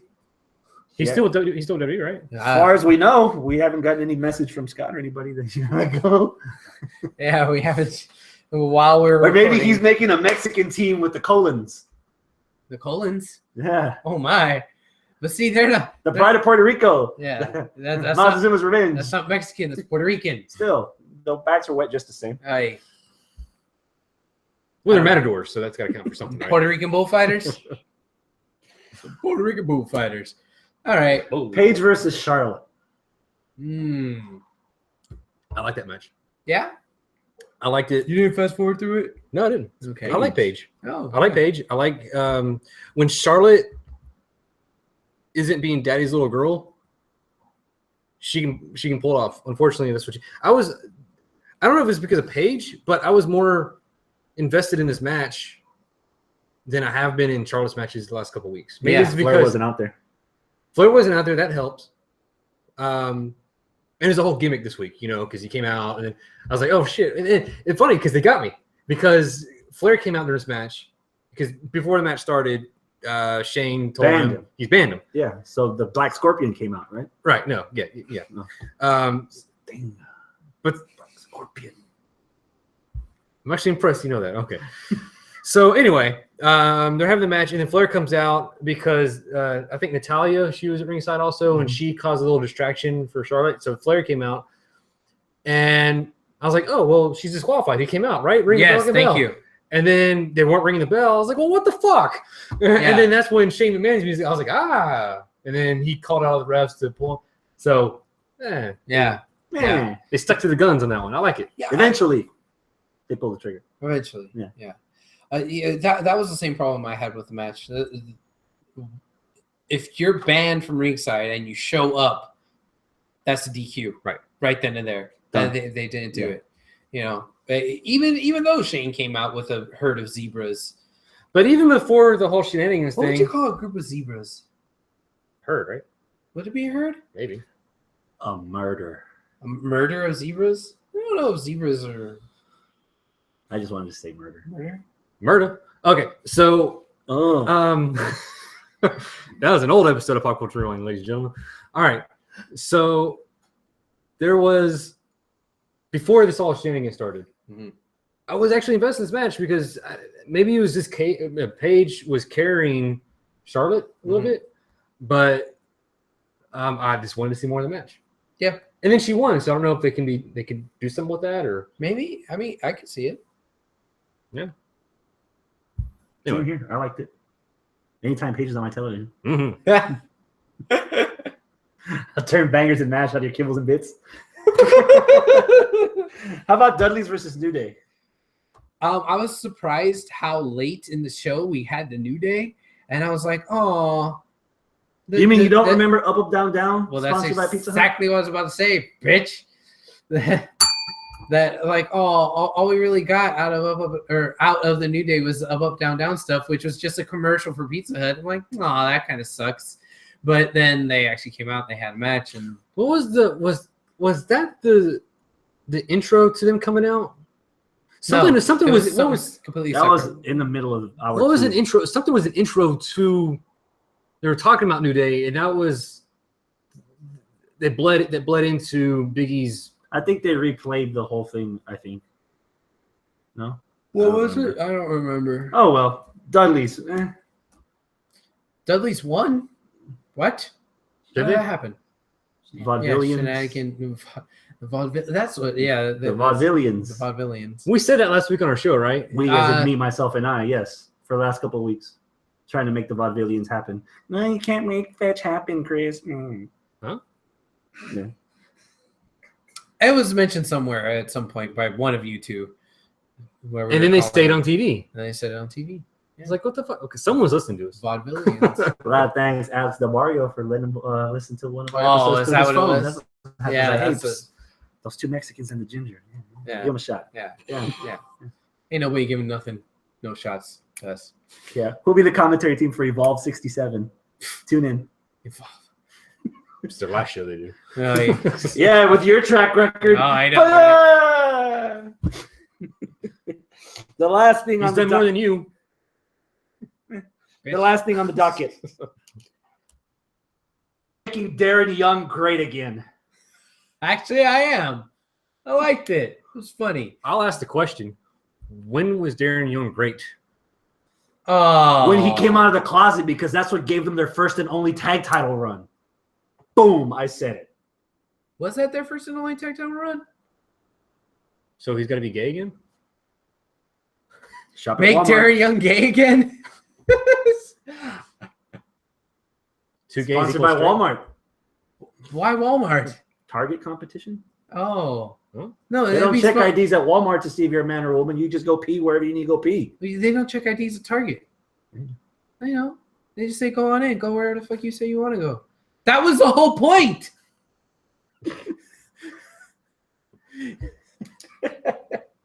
Make Darren Young great, Travis. Apparently, this happened on SmackDown first. Yeah, That it was started the same clip. It started on SmackDown and they repeated on Raw. I was like, they actually almost had me right before the Bob Backlund thing. Like they almost had me because I was wondering where they were going with that. And then the Bob Backlund thing, I did like Backlund was, I'll be a wrestling coach. It's like, no, I need a life coach. Well, wrestling is life. It's like, okay, I don't know where they're going with this, but then it like the logo of Make Darren Young Great Again is like, oh, it's a fucking political thing. Trump and Make America Great Again. I thought it was funny. Yeah, you would. Oh, What do you think? He's voting for him. That's why. Yeah, no, I'm not. he wants to build that wall. Ugh. He's going to get paid somehow. What? 20%. It's Bob Backlund. I'll give it the benefit of the doubt. If Darren Young starts reciting black presidents, it'll be easy for him. So I'll give it a shot. Hey, There's only one. as far as I'm concerned, anything that gives Darren Young a shot, hell, why not? I kind of like him, and I felt like he never really got enough traction, Well, I think this might be good for him because this is gonna bring up more personality with promos. I think Yeah. where last time he didn't really have that with primetime players. Yeah. And I think he's changed up his look enough to where when I look at him, I don't think Black Cena. Yeah, I think that's all. Like that's gone. Yeah, I agree. So That's it for the WWE. oh my. That was quick. Well, if you want, Oh, we got some responses for already? Answer HWR. Which one male and one female wrestler from the WWE roster would you future never? Do you want to hear some responses? go for it. Yes. Go for it. Jojo Hernandez. He says, Oh boy. "Ooh, Yeah. Sheamus and Summer Rae." Oh, Summer Rae. The legs. I had to keep the legs around. That's why. You didn't want to get rid of him. Oh no, full Nelson me with those legs. Just make sure I turn around so I can. Ooh. Yeah. Oh my. What her face. In the dark. All right. But his face. Yeah, true. Ugh. Touche. Nothing a money shot or two can't fix. Oh, Jesus. All right. Okay. Oh, check this out. Okay. Hugh McCune, Sin Cara, and Summer Rae. Oh, we got a pattern. All right. So we have Jeremy Clinton. He says Fandango and Eva Marie. Okay. Dano E. Nieto? Nieto. Okay. You'll like this one. Nieto. You'll like, I don't. Curtis Axel. Ha ha. Paige? What? Defend yourself. sir. Page? Oh, we need some elaboration on that shit. We'll reply to that one here in a minute. Okay. All right. Cute Green. You. Eva Marie. Okay. Yeah. I don't think he's playing his game right on this one. And any chance for send out to ever return? That's not. That's Yeah. He's not Yeah. playing the You're game. all right, but that's not how you play the game. Try again. Aaron Garcia. He says Zack Ryder. And Take that, Jake. Eva Marie. hashtag bring back send out. And your boy, Elmer. Oh, my boy Elmer. The hardworking Elmer. He says, he's probably directing this to you. Yo mama. Oh! Why is it gotta be my mama? You better call her. He could have been talking about Yo Mama. She's dead. She's already been moved on. Well, then she's, there not you even, go. she's nowhere near the roster now. Shit. That's it. That's what we got. That's it. So we're ending on Yo Mama. I'm putting that on purpose. Yeah. No, we're ending with the tease that we started in the first part of the show. Say something nice about Dana Brooke before you kill her. Oh, I forgot about Dana Brooke. I tried to. Well, we're gonna try again. Go for it. Something nice about her? Yeah. She took the platinum shit out of her hair. Now she's blonde again. Okay. And she's got a nice rack. You notice that now? No, you said something. Say something. Okay. That's Okay. all I can think of. Now, what'd you think of the debut of Dana with Emma? E&D, the end of the women's division. I said, oh, doesn't make a reaction. Because Emma was doing so good on her own. Like, she had potential. And now she's going to be saddled with her again. And I said this in NXT. I said, Emma could be so good if she separated herself and just went on her own. She was doing good on her own in NXT. And then they gave her Dana. And that was, I liked it. They worked well with each other. They balanced each other out very well. Emma was doing good on her own on Raw. And then they squashed her 3 weeks in a row. So at that point, well, as much as we, the minority, still like Emma, why would we be interested in Emma? So they brought Dana back to see if the chemistry that they had to get on NXT can gel on Raw. And the fact that Dana was about to knock the hell out of Becky, and then she just wound up tapping him like Del Barrio. That's the way to end the segment. I liked it. First impression, I'm optimistic. What say you? I kind of liked it. No, for fuck's sake. Defend yourself. You know, if they just have her as an annoying mouthpiece, I might be okay And with it. she is annoying. Yep. God, that voice. Just, ugh. I might be okay with Dana or Maurice. it. More annoying. Oh, Dana. Dana. Okay. Now, Not Maurice, actually. Huh? well, Maurice okay. is more annoying. Here's the thing with Dana, though. Okay, she seemed different, and I'm not sure exactly what it is. You mentioned the hair, but she was also kind of in a different outfit. Like the outfit that she used to have was that weird, like Singlet. leather and pink thing where she did the fucking stupid ass poses and shit. Like the What- triangle button was stuck. Yeah, like what she was. God, we're gonna get that joke every week again. God damn. What she was wearing this last night, it didn't do that same kind of thing. Like it was just like a regular thing that just kind of looked good. And I'm like, okay, maybe they're moving away from her trying to be like this. Why was she in wrestling gear model. anyways? Well, I don't know, but maybe they're trying to move away from her being this fitness model and have her just be a wrestler, because that was kind of the pretentiousness of it all. Like, oh, she's just a fucking model, blah blah blah blah blah. Well, they present her as just another wrestler. Well, then all that pretentiousness is out of the window. If they're not shoving it down to, oh, she was at the Arnold Classic and she placed last. Like, well, okay, don't fucking mention that shit. You know, if they just show her as, oh, she's Emma's buddy. Oh, okay, I could buy that. She was That's all she 11th out of was. 12 with one no-show. Yeah, So yeah, exactly. She was basically. Yeah, she was last. She was. I'm not kidding. She was fucking last. You know, so if they just We present got her on her- the cheap. I don't know why, but we got Yeah. her on the cheap.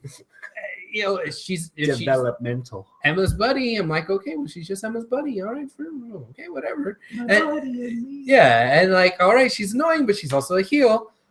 All right, so I'm okay with that. And then, yeah, the rear and back and just doing the tap on the head. Finally, I feel like the tap on the head was okay It made because sense. it made sense. Because with Del Barrio, or excuse me, Alex Reyes, it was always like, oh, I know that this is my spot and I'm going to do this and whatever. We're just talking back and forth. But no, Emma had her down, had Becky down. And Dana was about to wallop her. And instead, oh, I'm just going to pat you on the head. Like, it made way more sense than like when they kind of tried to do it with Alex and backstage. And like, okay, this flows a little bit better. So far, I'm okay with it. I'm all right. That's it. I hate both of you. All right. Now, Portia, what do the people say? I saw you do some scribbling.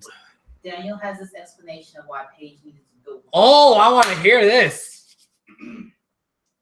Since she came into the main roster, she has totally abolished her anti-diva persona, which personified her in NXT. Not only that, but she has held back on her skills that she showed on NXT. So she's not the same, and so she's wasted her time on the main roster. She won the Divas Championship on her first night. All right, way to go. But after that, she became what she originally hated. Just another diva. On Total Divas. Wow. That's a gold star for my boy there. You know what? We need to go balls to the wall for this. The next time somebody wants to rebuttal, I'll just give them my phone number. We can have them on the air on mic.